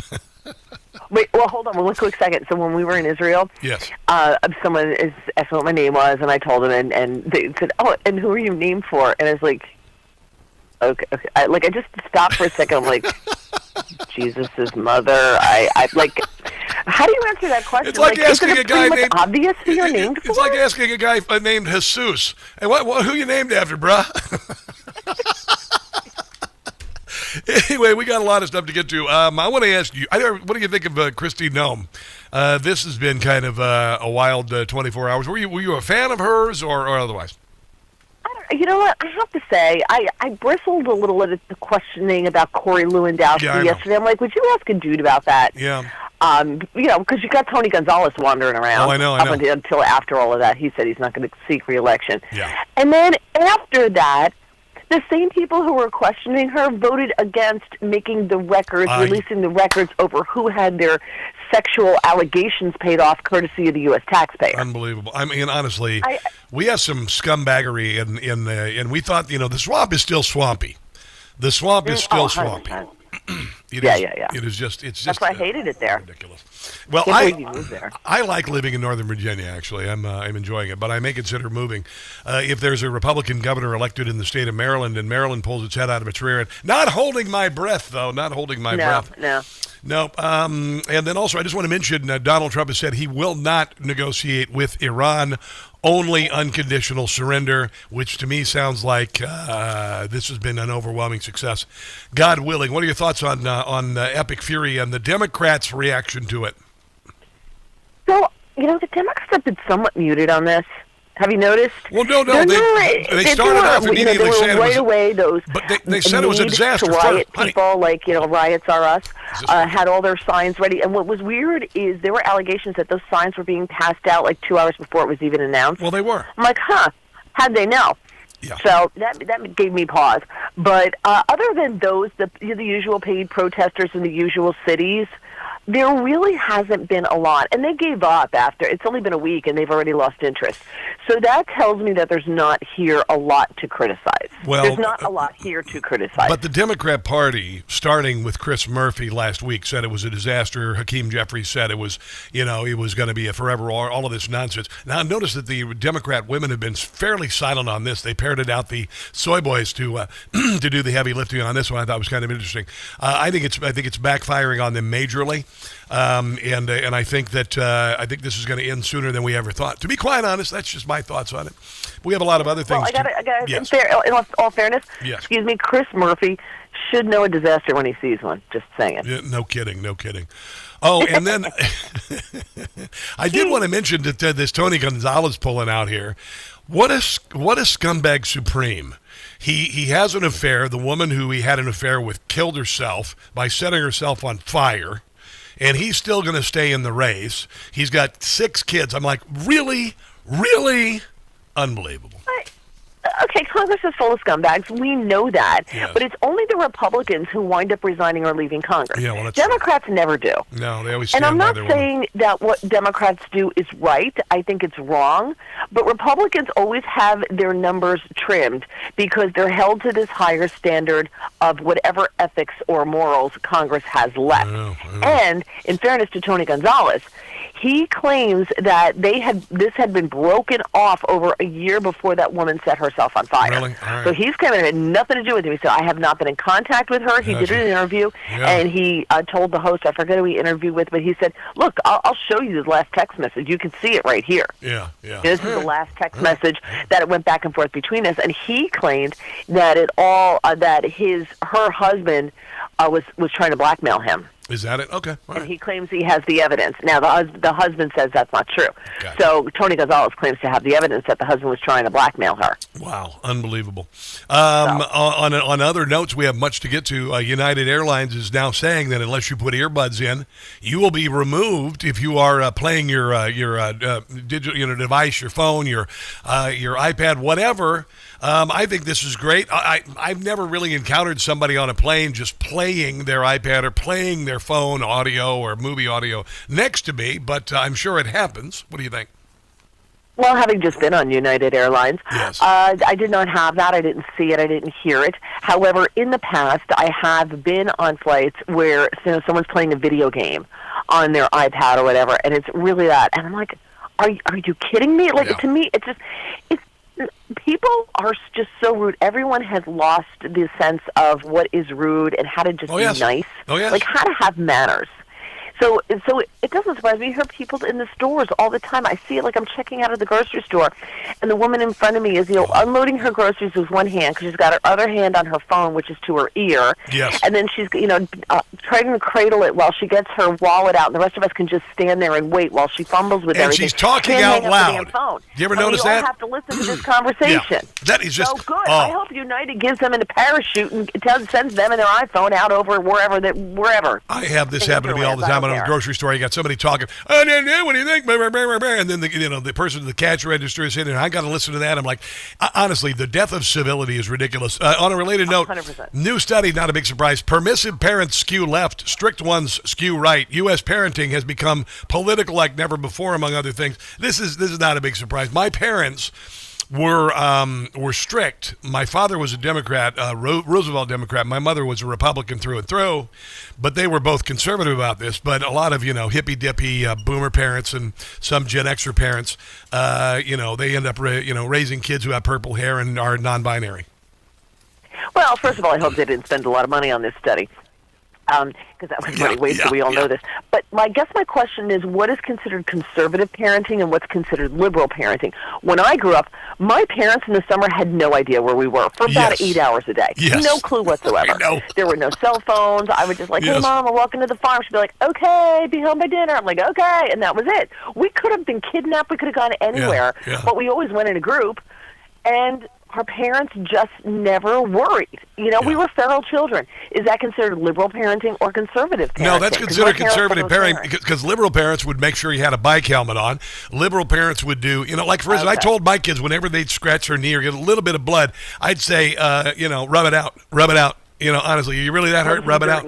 That's conservative parenting. So let the kids play outside. Well, my parents are Republicans, but they were very conservative parents. They were just like, go have fun. My mother would, in the summer, would be like, all right, in the summer when my mother needed a break, she's like, leave the house and don't come home until I put the flashlight on or I call you, whatever it happened to be. Yep, 100%. And that was it. She's like, don't come back in the house. We're like, no, we didn't get food. She just assumed we were eating at somebody else's house or we were in the woods picking berries or whatever, which we were, but we didn't even come back in for lunch.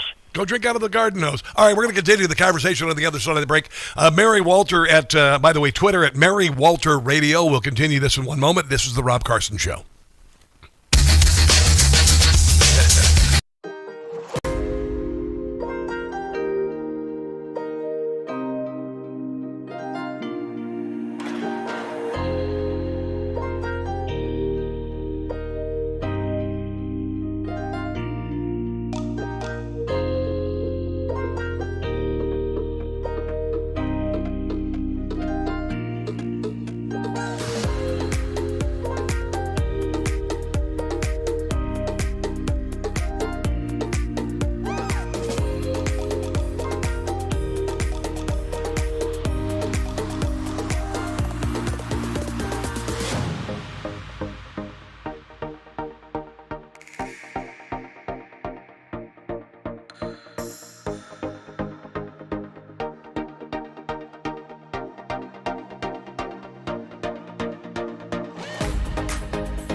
Hartford County.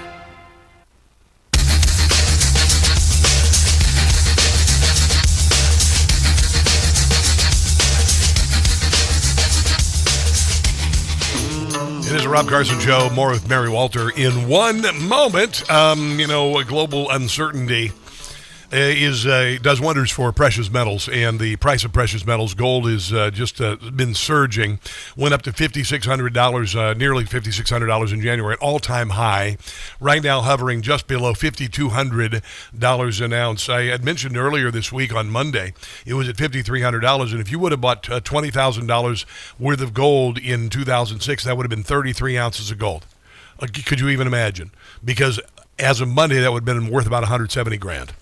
I mean, wow. Has your 401k do that? Has it done that? No. That's why I converted my one little IRA that I had from selling cars, by the way. It was one of the only good things I got from selling cars, a 401k, and how to back a car into a space properly. Those are the two things that I ruled at, selling cars. I got so good at backing cars in, my God. When I pull into a parking lot at Walmart or where, they're like, whoa, what is this? What is this?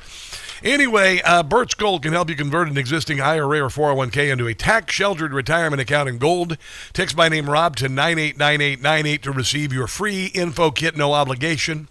Just information, and when you decide to pull the trigger, they make it that easy, just a quick phone call.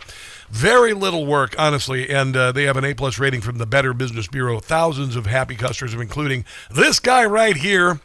Text my name, Rob, to 989898. Again, Rob, to 989898 for Birch Gold. That was one of the things it was one of the best things, Mary, from selling cars. I learned how to parallel park so easily and flawlessly and back a car into a parking space like nobody's business without a camera. It was amazing. Well, is that on your resume? Have you put that on your dating profile? Maybe I should put it on the Match.com profile. Maybe you should. You should. I don't want to back that thing up. I don't know if that's going to sound so good. Good parallel parker. I'm not going to sound. All right, so I mentioned that the University of South Alabama had this queer animals lab. Now the University of South Alabama is saying we did not have a queer animals lab. It was a woman who was a member of the faculty who created it on her own Facebook page. She also, on her page, featured anti-ICE No Kings and anti-Trump's posts, while her personal Instagram page shows her dressed as a book-banned fairy and various Star Wars characters. So they're saying that didn't happen. The Queer Animals Lab did not. Okay, so she made up the entire queer animal thing, period, like it didn't exist at all, and she just made up the whole story? I get that's what the University of South Alabama is saying now that it's been made public. I wonder if Does she work there? She or works is she just there. Nuts? No, she works there, and she's a liberal. That's the problem. Did you know? She should not be working there anymore if she made that up. If she were my employee and she made that up, bye bye, adios, go fight. There's the welfare office. She is gone. She would not work for me. She is gone. Here's something interesting. Venice is being. Have you ever been to Venice? I have not. I heard it's been sinking forever. It's supposed to be underwater by now. It hasn't, and I believe also Miami was supposed to be that way by now, but it's not. It hasn't happened. Venice is facing an extraordinary invasion of a bizarre cannibalistic jellyfish that scientists say is threatening fish stocks. One of the weird things about this jellyfish, called the warty comb jelly or the sea walnut, it has a disappearing anus. It's one day it has an anus, and then it just disappears. And imagine how that would be. You ever been driving along, and all of a sudden you got to go? And the closer you get to the destination, the more you got to go. Could you imagine if that disappeared, Mary? Wait, is that their version of divorce? Disappearing anus? Mm-hmm. One day you got one, next day it's gone. Yeah, I think you're right. I think you're right. I mean, you got to figure the life cycle is short, so it's all sped up. Yeah, it's all accelerated. Absolutely. Now, I don't know if you heard this. I can't imagine you're a big Cracker Barrel eater, are you? Never been in one. Never have been. I went in one, and I haven't eaten in one. And listen, I'm not a snob or anything. Okay, I mean, whatever. But I went. My daughter used to go with her boyfriend, and they loved it because it's simple food. It's macaroni and cheese and deep chicken fried steak and all that. And I walked into the gift shop, and I went, oh, my God, the wasted years. It's really a pretty cool place. It really is. Well, if you like to buy gifts in a diner, okay. Kitsch. I'm from New Jersey, the diner capital of the world. So there's no need for a Cracker Barrel here. Yeah. And the best thing we have is the rotating pies and cakes, the big display of rotating pies and cakes. Yes. It goes round and round when you walk in. Yes. It's a big rotating thing. Do you do the lemon meringue? The diner has a great pastry selection. Do you do the meringue that's a foot tall?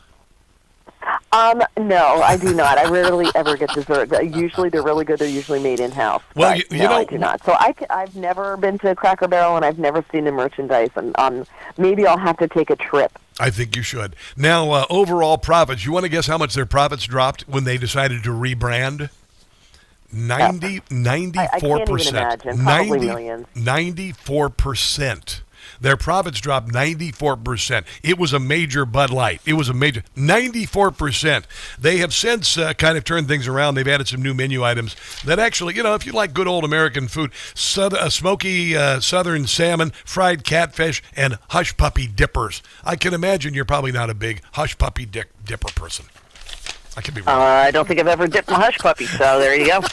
All right. Mary Walter, I appreciate you being on the show. Tell everyone where they... Wait. Every time you ask me what I want to talk about, I sent you a story to talk about, and we didn't talk about it. United Airlines. No, the Girl Scouts, you big dummy. Oh, dear Lord. Can we take a break and come back to that? That's up to you. Because I do want to talk about it. I apologize. In case you didn't know, I'm easily distracted, Mary. Okay, did you notice that? So we're going to keep Mary on for an extra segment because I feel guilty now. Okay, so let's take a break and come back. This is the Rob Carson Show.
Rob, you big lug, you didn't highlight her story. I know.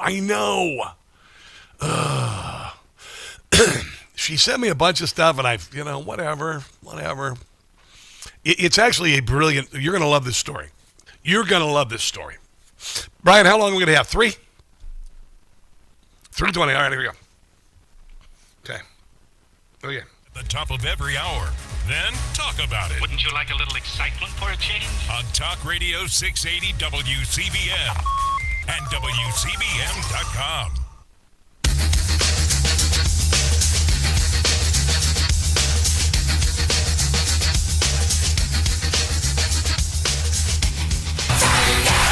Fasten your seatbelt, Deep State.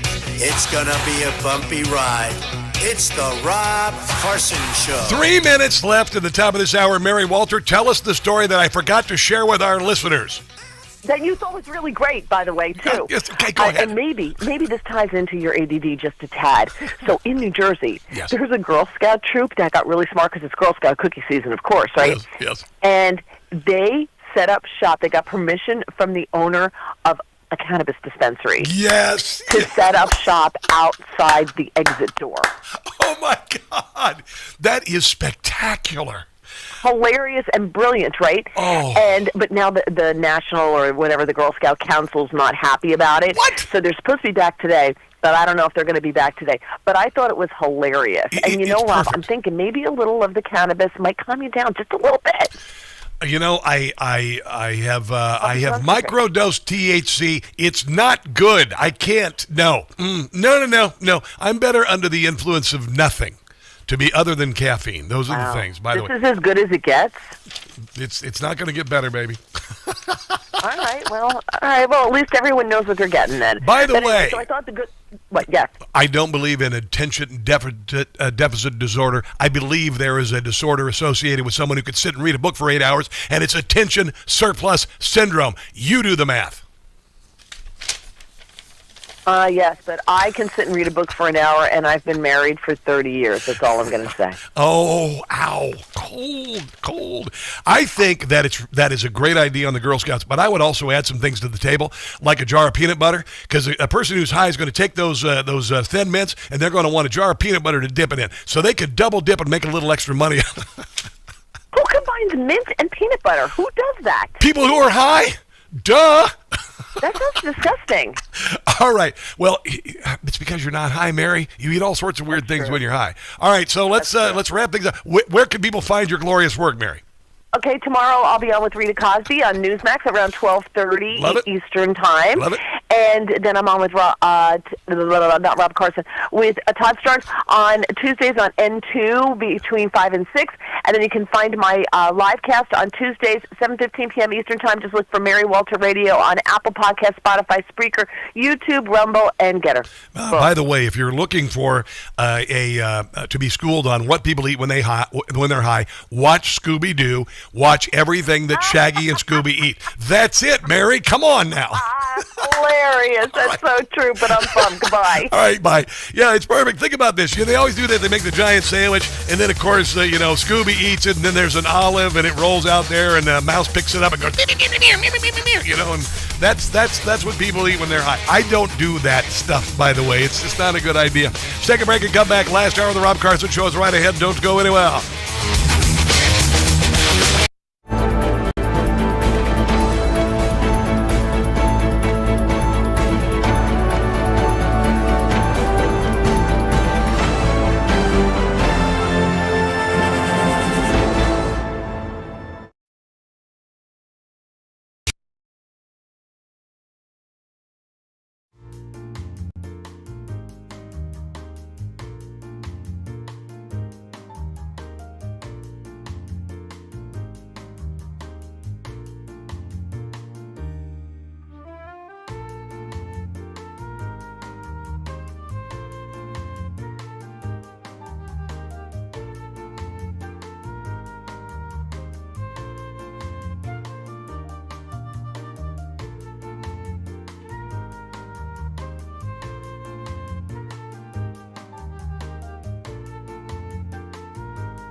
are about to hear the most interesting, informative, thought-provoking, and funny show in America.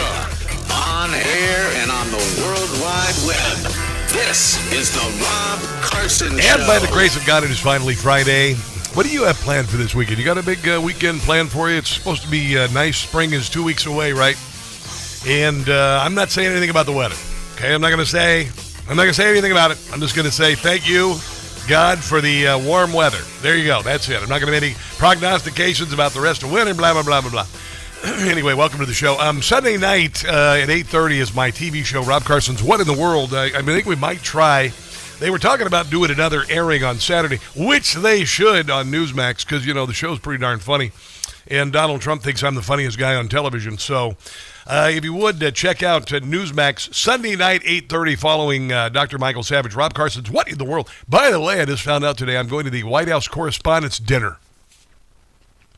John Fredericks has invited me. John Fredericks has invited me to the White House Correspondents' Dinner, and I wouldn't go because it's become a cesspool of leftism, but the Prezi's going to be there. The President is making his return to the White House Correspondents' Dinner. I think it's amazing. I don't know who's hosting it. I'd love to host it. Maybe someday. Ooh, wouldn't it be cool if Gutfeld got it? Then I could do it down the road. But anyway, I've been invited to it. I think it'll be a lot of fun. It's weird to be living here. I'm excited to be here. And I'm going to be out and about this weekend. I'll share you something real quick here because I've had some interesting things happen to me. The other night I went to this little dinner at a revolving restaurant. There's one of those restaurants that, spin around in the, and it's the DoubleTree over here in Crystal City. The view is fantastic. Food just kind of they can work on the menu. It's just not that great. But anyway, I had a dinner over there with my niece, who is really more like a sister, my biological sister. I have a half sister because I was adopted, and that's her mother. But she's like 15, 16 years older than me, and we have nothing in common. But my niece and I are really similar. We both raised on a farm. My half sister is a farm wife, and retired. But my niece is just like me. She left the farm, went to the big city. It's kind of interesting. So anyway, I'm hanging out there with this group of women there, and my niece. And turns out one of the women there at the table, her husband is the lead guitarist for Bill Murray's band. For the Bill Murray's band. And she showed me, Bill Murray and her husband on stage and all of this. And when Bill Murray's band comes to D.C., I might get to go backstage and meet Bill Murray. This would be the biggest moment of my life. I mean, honestly, I didn't live, Elvis died before I was old enough to do anything, but meeting Bill Murray, oh my God, would be amazing. But he plays guitar for Bill Murray. This is crazy. Today, I'm supposed to go meet, you remember The Apprentice when it first came out? Remember the guy who won the first year, Bill Rancic? I've been invited to go hang out and meet him today. So I'll send you pictures and everything. And, I got a bunch of stuff going on this weekend. I'll share it with you because, I feel like you're here with me, and I want to be able to share it with you. But, yeah, that's Rob Carson's life. It's a far cry from living in Kansas City, I'll tell you that. I will tell you that. This is a hearing on Capitol Hill. I want you to hear this because it's like, wow. And you're thinking this is satire, but it's not. This is Representative Brian Mask asking someone about queering the map. Can you tell me what is queering the map? So I think we were trying to make the maps more gay. Literally? How do you make a map more gay? I mean, especially or with gay AI, at all? Since the age of cartography, we've had pretty good maps. Now, this is Brian Mast asking State Undersecretary Rogers about gay. Apparently, they were queering maps where gay people would drop little pins to tell their stories. The Biden State Department funded the project. But maybe they weren't gay enough. So I know also, I took critical theory in college. Did maps need to be gay? Did they need to be gay? They are just, I can see the GPS becoming gay, because you're like, so take a turn up there by the designer dress shop, and then take a left turn up there at the interior decorating hot spot. I think sometimes people use queer as a verb.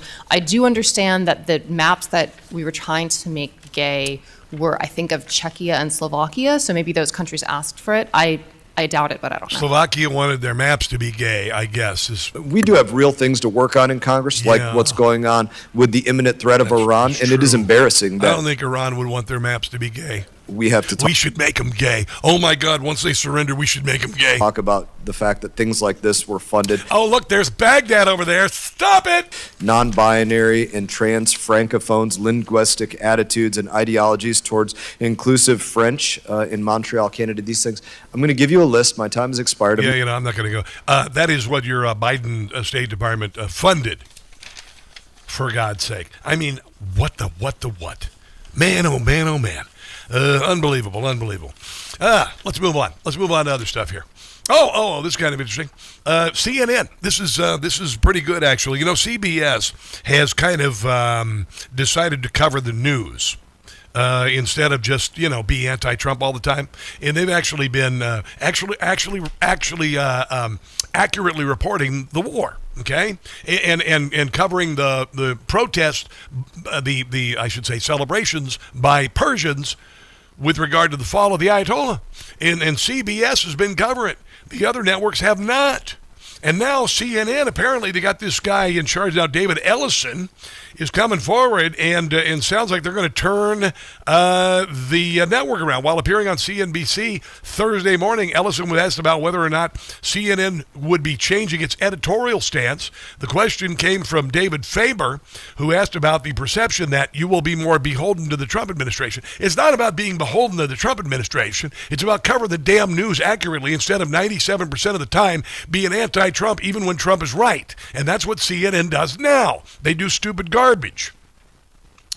I've said this since the beginning, which is, for when it really comes to editorial independence will absolutely be maintained. It's maintained at CBS. It'll be maintained at CNN. And really, who would want to talk to is the 70% of Americans and really around the world that identify as center left and center right. And we want to be in the truth business. We want to be in the trust business, and that's not going to change. We absolutely believe in the independence that needs to be maintained, obviously, for those incredible journalists, and we want to support that going forward. CNN and CBS news brands that we are really want to be a part of transitioning to streaming so that consumers have the choice, blah, blah, blah, blah, blah. But basically they're saying CNN may move away from this activist nonsense they've been doing for so long. And Jim Gossett decided to do something funny about it. The Ellisons, they have taken control. They now own CNN. Wow! Big time changes are coming for sure. Woo. It's just a matter of when. Jake Tapper and Anderson are facing the axe, and Stelter will get canned again. Yeah, he only works part-time. It's over, my friend, for libs at CNN. Should clean the house today at CNN. They announced layoffs at NBC News as their ratings continue to tank. Viewers are leaving that network in droves, and they have wokeness to thank. A new lineup at CNN. Just cover the news. That is money in the bank. That's all you gotta do. Fire everyone and hang on to none. The Elliston should fire everyone. There you go. So, you know who did this? You know who did this right here? What's happening at CBS and CNN? Rush Limbaugh. Rush Limbaugh and Donald Trump. They did it. Rush Limbaugh, he fought it for 30 years on the radio. And he was attacked and attacked and attacked And the letter networks have taken their partisanship to a new level, particularly since Rush died 5 years ago. Donald Trump became the president despite it all. And the networks have died because of it, because they've been lying about everything. That's why they failed. This is their comeuppance. And we've waited a very long time for it. Amazing. Amazing. So I got this email. Protection status has been disabled. Payment required. Immediate action is needed. Your protection is down. It failed your payment. Your devices are now unprotected. Here's the problem. I didn't pay for this. This is phishing. This is what the crooks on the internet do. Not to scare you, AI has completely changed the cybersecurity game. Scams are smarter. Malware is faster. Phishing emails look shockingly real, just like that. And sooner or later, they're going to get you because it's getting worse and worse and worse. And WebRoot Total Protection is going to stop it. Plus, WebRoot Total Protection is cloud-based antivirus engineered to stay out of your way. It takes up 33 times less space than bulky competitors, scans 6 times faster, and doesn't slow down your computer. Doesn't slow down your computer. And because the intelligence lives in the cloud, WebRoot keeps your computer running light, fast, and smooth. And right now, it's 60% off.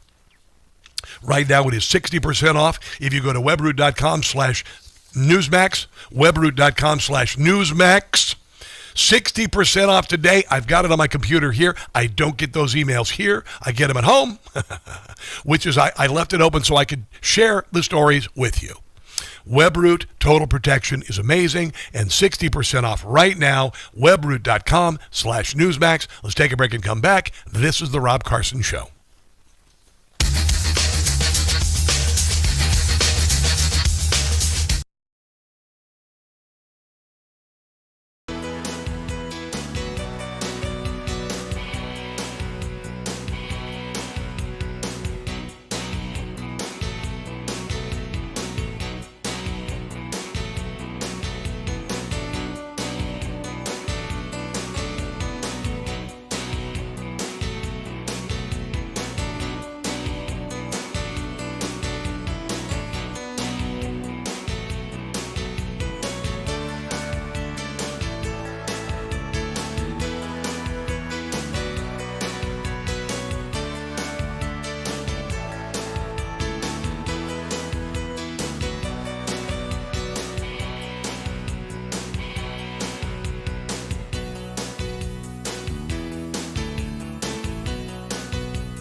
rejoin. Thank you.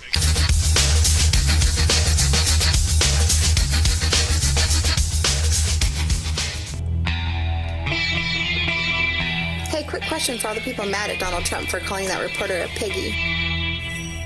Would you have preferred he called her Hitler, racist, rapist, pedo, dictator, fascist? Would you have preferred one of those? Metallica. That is just so tasty. I listened to a little Metallica at the gym last night. Some Rage Against the Machine. Kind of weird. You know, I listen to a lot of... I listen to other stuff that's pretty mellow, actually, at the gym as well. It's kind of like Hallelujah by Jeff Buckley. It's kind of crazy. But anyway, a lot of stuff going on. Christian Toto at the bottom of the hour. A woman was murdered at a bus stop by an illegal alien here in Northern Virginia about a week ago. She was 41 years old. She had a kid. Stephanie Mender is her name, and we have an insane liberal open borders. Karen was elected after lying to become the governor of the state. This woman was murdered, and the details on this are just so bloody sickening because the Fairfax County Police had warned that this guy with an extensive criminal record, 40 charges, a rape, among other things, were dropped by the attorney, the state attorney, Steve Descano. This guy, Nick Minnick of ABC 7, is doing a brilliant job covering the story. Listen to the details. Emails obtained by 7 News show Fairfax County Police warning Commonwealth's attorney Steve Descano's office about how dangerous Abdul Jallo was, not once, but 3 times starting last May, well before he was arrested for murdering Stephanie Mentor as she waited for a bus in Hybla Valley last week. In the last email from November, a Fairfax County police major asked Descano's office why Jallo was back in the community after facing a malicious wounding charge. The major telling Descano's office that based on more than 100 encounters with Jallo over the years, FCPD's assessment was, quote, "It is not a question of if, but rather when he will maliciously wound or worse again." Last May, in the first email, Fairfax County Police told prosecutors in Descano's office, Jallo has a long history of stabbing How many times have we got to hear this? Elena Zarutska, anyone? Dear God in heaven. Community members, and has shown a blatant disregard for human life and is a danger to the community. On Wednesday, Republican senators in Richmond not only blasted Descano, but also Governor Abigail Spanberger, who supports legislation ending law enforcement cooperation with ICE and requiring immigration agents to get a signed judicial warrant if they want to deport someone like Jallo in Virginia. That's the ridiculous part of it. I mean, unbelievable. Here is Nick Minnick saying that ICE does not need a warrant. When ICE wants to detain an illegal immigrant in the Fairfax County Jail, they send detainers and administrative warrants to the sheriff, which is what happened in the case of Abdul Jallo, who has a lengthy criminal history and is now charged with murdering a Virginia mother at a Fairfax County bus stop. But Virginia Governor Abigail Spanberger's office says if ICE wants him, they should request a signed judicial warrant. This woman, I swear to God, we've got to start a recall petition. We've got to start a recall petition.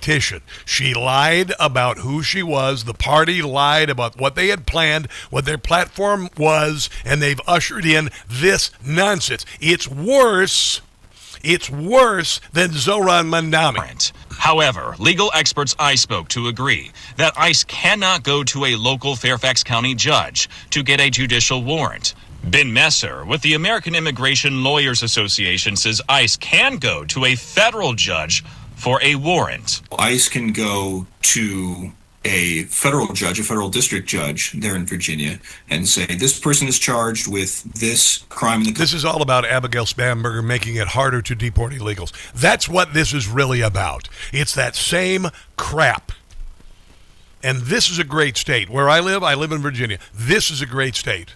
And we stand on the precipice of this wretched woman, this insane Karen, wrecking it, and the insanity of a Democrat majority in the state house ruining a great state. Here is Glenn Beck actually talking about this today.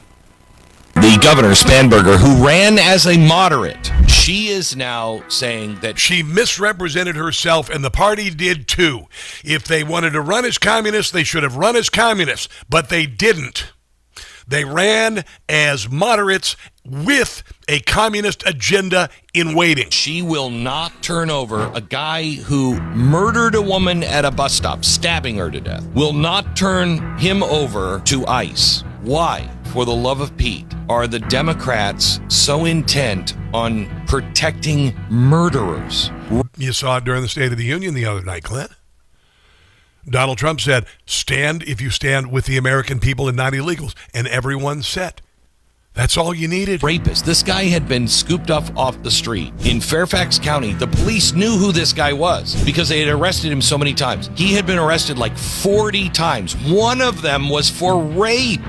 And they let him out on the streets. And so he wasn't deported. And Spanberger thinks that this is in her best interest. This is a violent criminal who has conducted violence, raped a woman on the streets of Virginia. I sincerely want to ask all of the politicians who believe this, clear and calmly, I want to ask you, what is your argument for protecting him? What is your moral reasoning? There is no moral reasoning in the Democrat Party.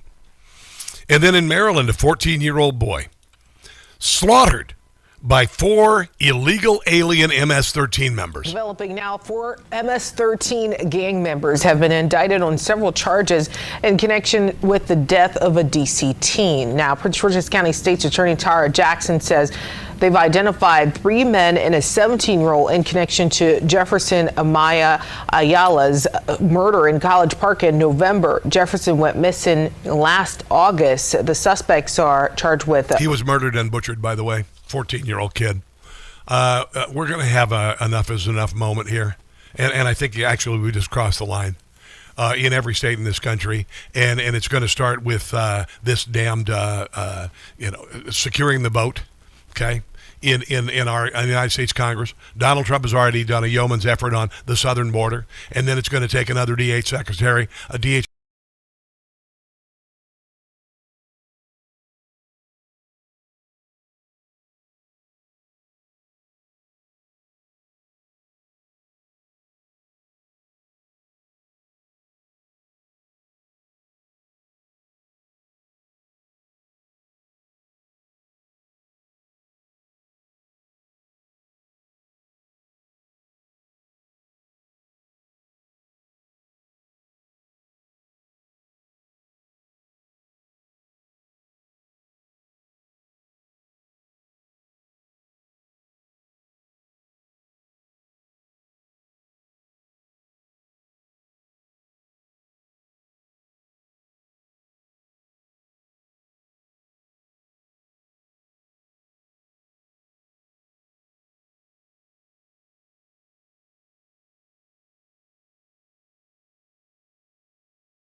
Ken, you said you figured it out, man. What's going on? Require credit auto pay. Restrictions apply. Call for deals.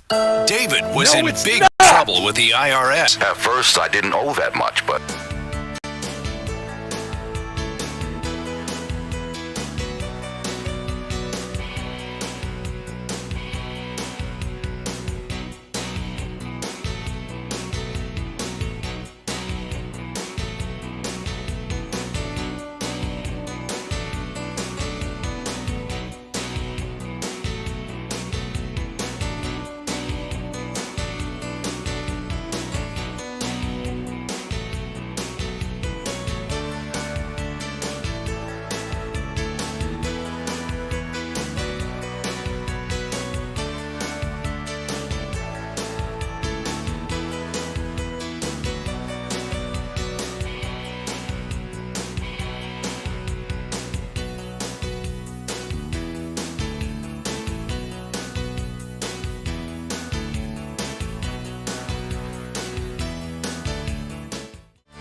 Deported.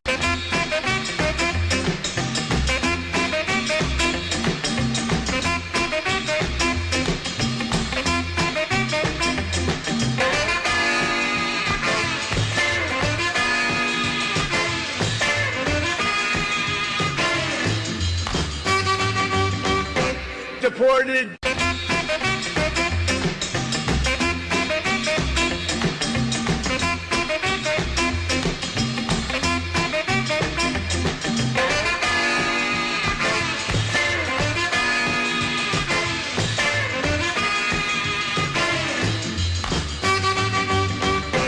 Deported.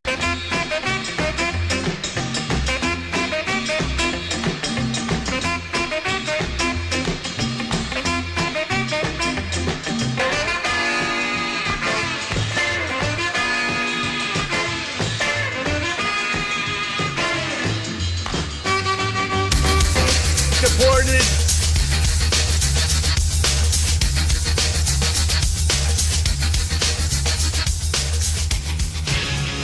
It's a Rob Carson Show. One of our unusual suspects on Friday is someone I've been talking to many years because, you know, even though you're conservative, you still like to watch movies, right? You still like to see shows and whatnot. You watch television, you stream television and all that stuff. Christian Toto, how you doing on Friday, man? How you doing? I am great.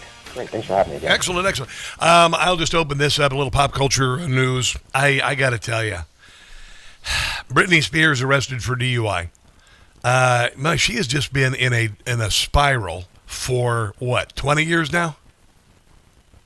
Yeah, feels like forever. Feels like it was, in a way, yesterday that she was just breaking on the scene, but it's been quite some time. And, you know, I felt like it's been quiet on the Britney Spears watch, and then this happens. And it just goes to show you fame and fortune, well, it ain't what it's cracked up to be. And some people just can't handle it. And I feel sorry for her, but, of course, when you get in a car and you're inebriated, then, you know, you're taking not just your life in your hands, but other people. So I'm glad she's off the road, and who knows what happens next, but she's got a long road to kind of reclaim not just her career, but just her life. Well, I don't think there's any career correction right now because she's 44 years old. She's aging pop star.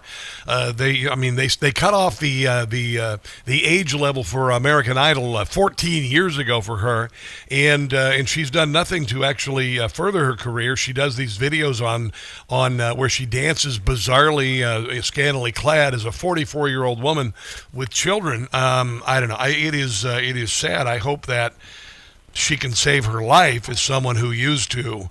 Was at one point in my life drinking myself to death. I hope that she's not doing this. But anyway, I didn't want to open on a bad note there, Christian. Yeah. But I do have this I want to bring up to you because this is really frightening. And you think, you know, that you might be replaced by AI in your job. Hollywood is about to go through a bleep storm. Netflix just made the most dangerous move in Hollywood. They didn't buy Warner Brothers, but instead bought something far more threatening, an AI company built in secret and founded by Ben Affleck. The company is called Interpositive, and if you've never heard about it, Affleck registered it as a shell company called Finbone LLC. What it does is it basically eliminates all post-production. It'll take raw footage from a film shoot, and it will custom AI model it. You can relight scenes, reframe shots, remove stunt wires, fix missing angles, color correct entire films, add visual effects. This can replace hundreds of people. This is gigantic, Christian. It is, and I just heard Ben Affleck on the Joe Rogan Experience. He was talking very warmly about supporting his fellow artists and kind of spreading the wealth and spreading the love and treating, you know, the cast and crew well. This does the opposite, man, and, you know, it may be inevitable. Maybe he's just getting in on the ground floor. But as much as you and I carp about Hollywood and we moan about the messaging and we do this and that, these are people's livelihoods that are just going to go away in a snap. It feels like it's coming at us at breakneck speed, and yeah, and this is just, I mean, I think voiceover work, I think other parts of the production process, and they may need it to survive because movie making and TV making is just too expensive, but boy, there's going to be a lot of lives really shuffled in this whole process. It's scary. As someone who has done commercial work, as somebody who's done voice work over the years, as somebody who is a media personality and an entertainer, I've always said that one of my mantras, you might want to listen to this no matter what you do for a living, you've got to increase the value of your currency no matter what you do. Yeah. You've got to increase the value of your currency. You've got to be able to pivot. I've had, friends of my sons who graduated with a whatever degree, and it's already been eliminated. It's already been eliminated. So back to square one. This is why so many people are choosing to go to, and Mike Rowe is saying, hey, man, skip getting the college degree. There are a million things, like, for instance, at these AI centers Donald Trump is talking about. They're going to need all sorts of electricians. They're going to need all sorts of skilled craftsmen, et cetera, et cetera, et cetera, et cetera. But when it comes to entertainment, I think there are going to have to be some guidelines. You cannot use people's voices after they die. And I think that SAG and AFTRA and these people who've otherwise been fairly abusive are going to have to save people's livelihood when it comes to, the performing arts. I completely agree, and I also don't think they can or will.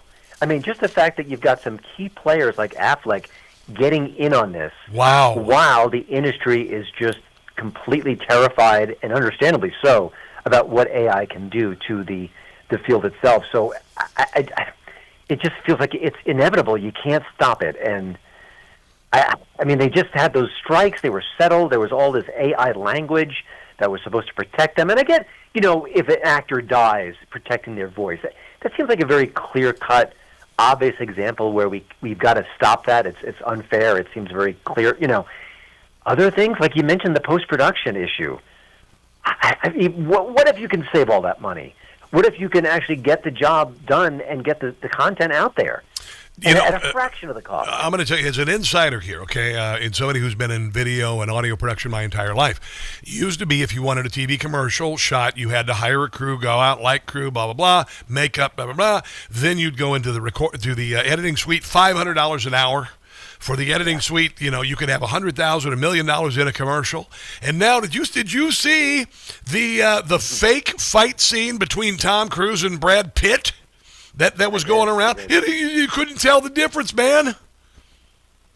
Yeah, and what's scary there is now flash forward 5 years, or maybe just 2 years, and it's going to get better because it keeps getting better. It keeps getting faster and better and sharper. I did an AI search on my name probably 3 years ago. Yeah. Who is Christian Toto?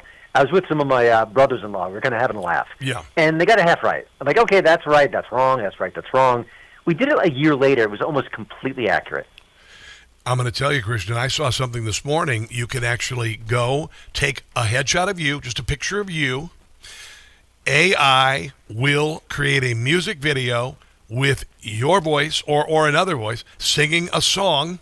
Okay, so it could be a rap song. You could be, even though you don't rap, it could be a country song, even though you don't do country music. And it will have you in a video, background, the whole deal, singing a song you never sang before, and it's done in about a minute, and it's on your phone. I mean, my God, Christian, this is crazy stuff.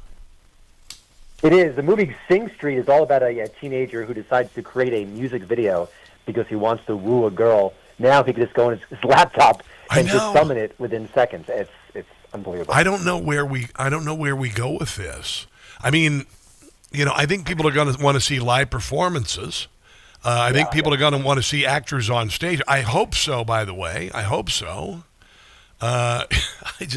It's brave new world stuff, right, bro? I mean, brave new world stuff. Yeah, I mean, the one thing that it will make us crave is authenticity. Yes. Mistakes, human mistakes. Yes. And like you said, the live theater performance, that's not going to go away, thank goodness. But well, you just made my day, because if it comes to mistakes saving people, I'm going to stay employed the rest of my friggin' life. It's spectacular. All right. Me too. I've got a couple of mistakes. Oh, my God, I just found my shtick. It's mistakes. Let's continue the conversation on the other side of the break with Christian Toto on the Rob Carson Show. Don't go anywhere.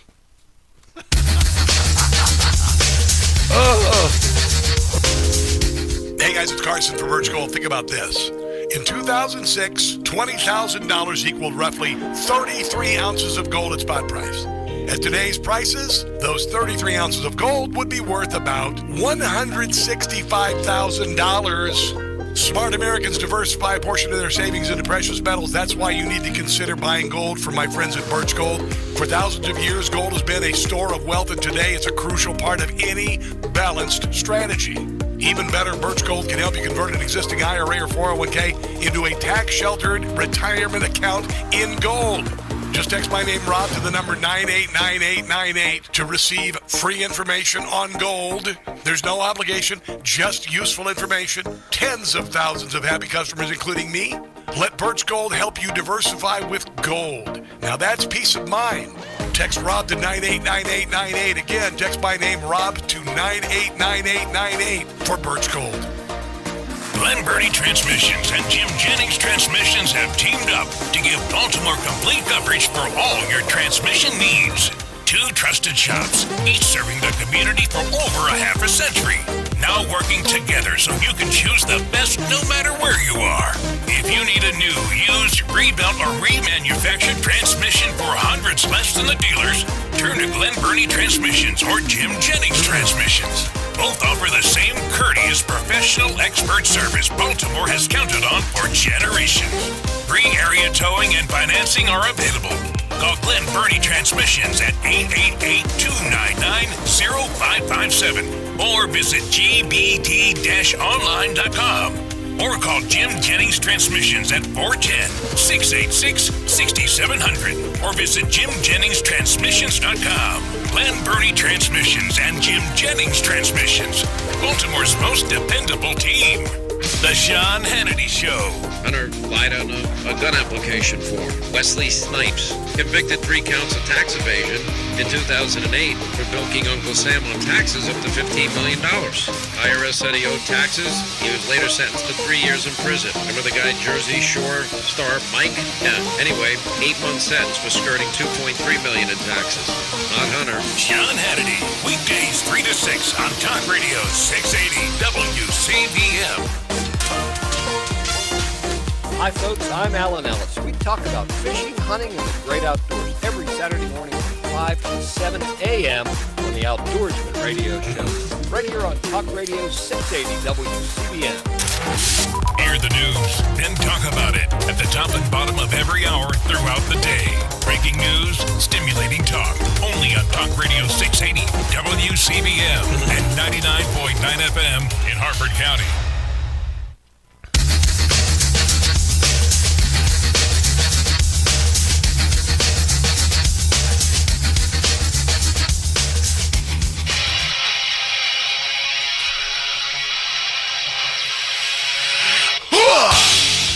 By the way, in case you didn't know, Elvis Presley died 49 years ago. It's kind of hard to believe. And, a couple years ago, Baz Luhrmann's movie came out about his life, and we learned that Colonel Tom Parker was a schmuck. That's one thing. He's also got this new movie. It's called Epic, Elvis Presley in Concert, and they found a bunch of footage. It's interesting because Elvis's appeal is dying because, he died a long time ago. Still a massive star, still makes lots and lots of money. My nephew was telling me that Elvis impersonators don't even exist in Vegas anymore because they don't use them for weddings anymore because, 49 years. That said, Christian Toto, a Kansas City connection. I lived in Kansas City for 10 years.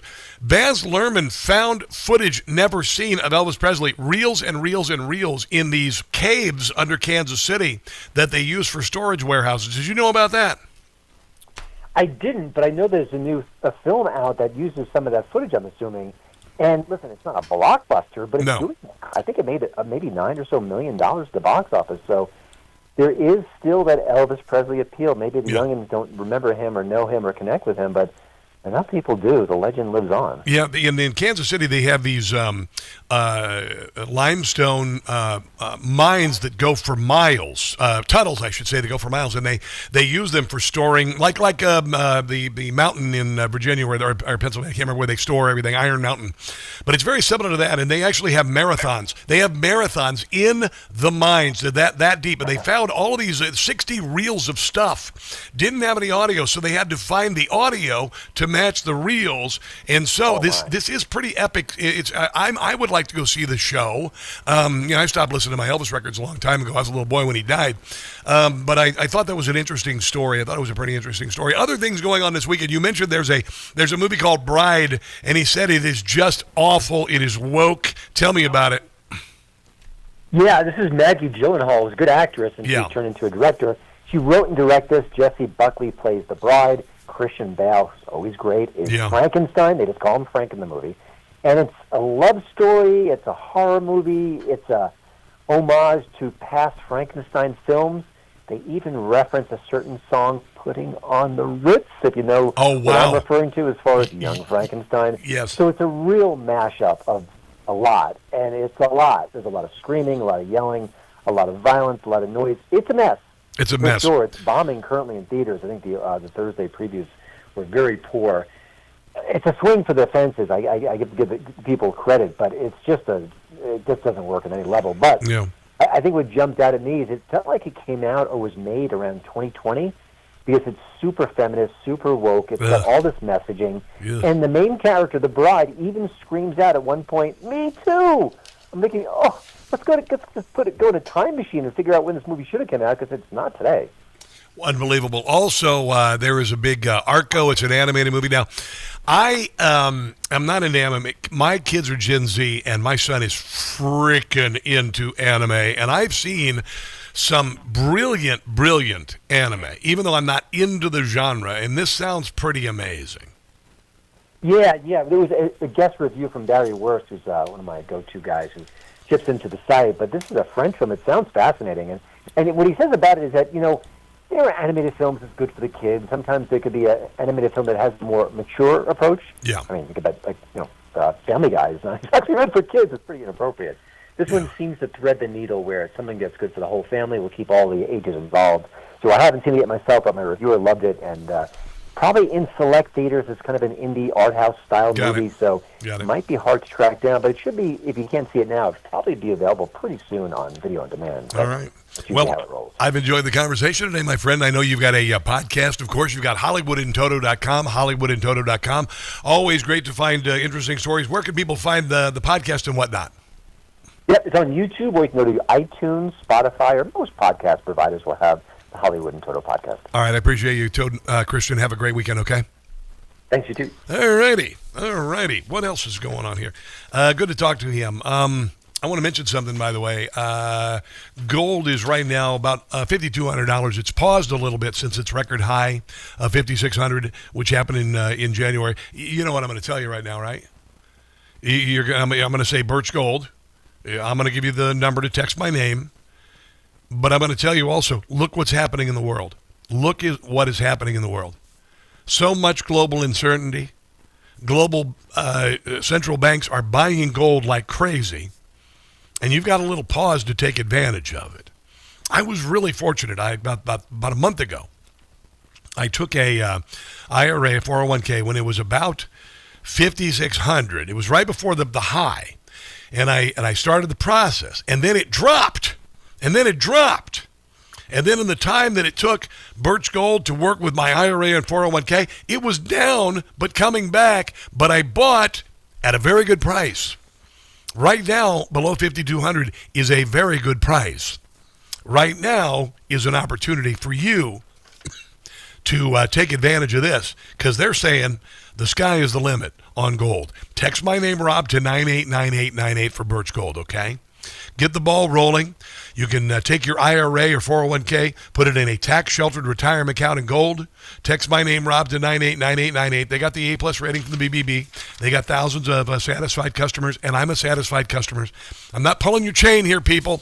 It's a great company and a great product, obviously, because it's been valuable since the day we discovered it. Excuse me. Let's take a break and come back. This is The Rob Carson Show.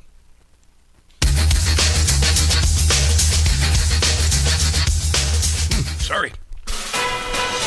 All right. A Social Security update. 70 million Americans collect Social Security benefits today, and millions more will join soon. Now, a new study finds 70% of Americans don't get the full benefits they deserve. But recipients can use simple strategies to boost Social Security benefits by as much as $188,000 over a lifetime. Social Security expert Michael Allen says it's true and reveals 5 key strategies to increase your benefits. It's all in his free special report. Newsmax calls the report your best guide for bigger Social Security benefits. Whether you're getting benefits or soon will, you need the Social Security report. Get it free. Call 800-999-9690. 800-999-9690. Streamers. I know, I'm just writing an email. President Trump's act. Hi, streamers. Sorry. It's totally blasted. Who said Elvis? What? Who said this? Elvis sucks. Kerry R. Corley Jr. Not cool. Not cool. Elvis Presley does not suck. Elvis Presley created rock and roll from rockabilly and blues and put a signature on it. He took Hound Dog from a blues song, You Ain't Nothing But a Hound Dog, to You Ain't Nothing But a Hound Dog. He revolutionized the world. Elvis Presley did not suck. There you go. Hi, everybody. Oh, look at, oh my God, look at all you guys writing on X. The X accounts have finally started to pop. Yay, yay, yay. Look at all you guys on YouTube. Willard Clark and Hobbalone. You guys have had a delightful conversation today. Thank you so much for joining me. Sam Ken Potter and Robert Lawson and all you guys over there on Facebook. Hope you're enjoying the show. I got to talk about something here before I go real quick here. Hold on one second. Give me a second here because, I got a show to do. Okay.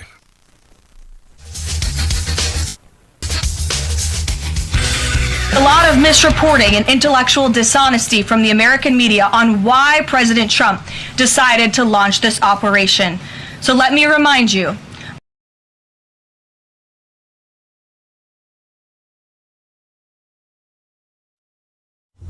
Information. Truth is freedom. Is Newsmax. It's real news for real people.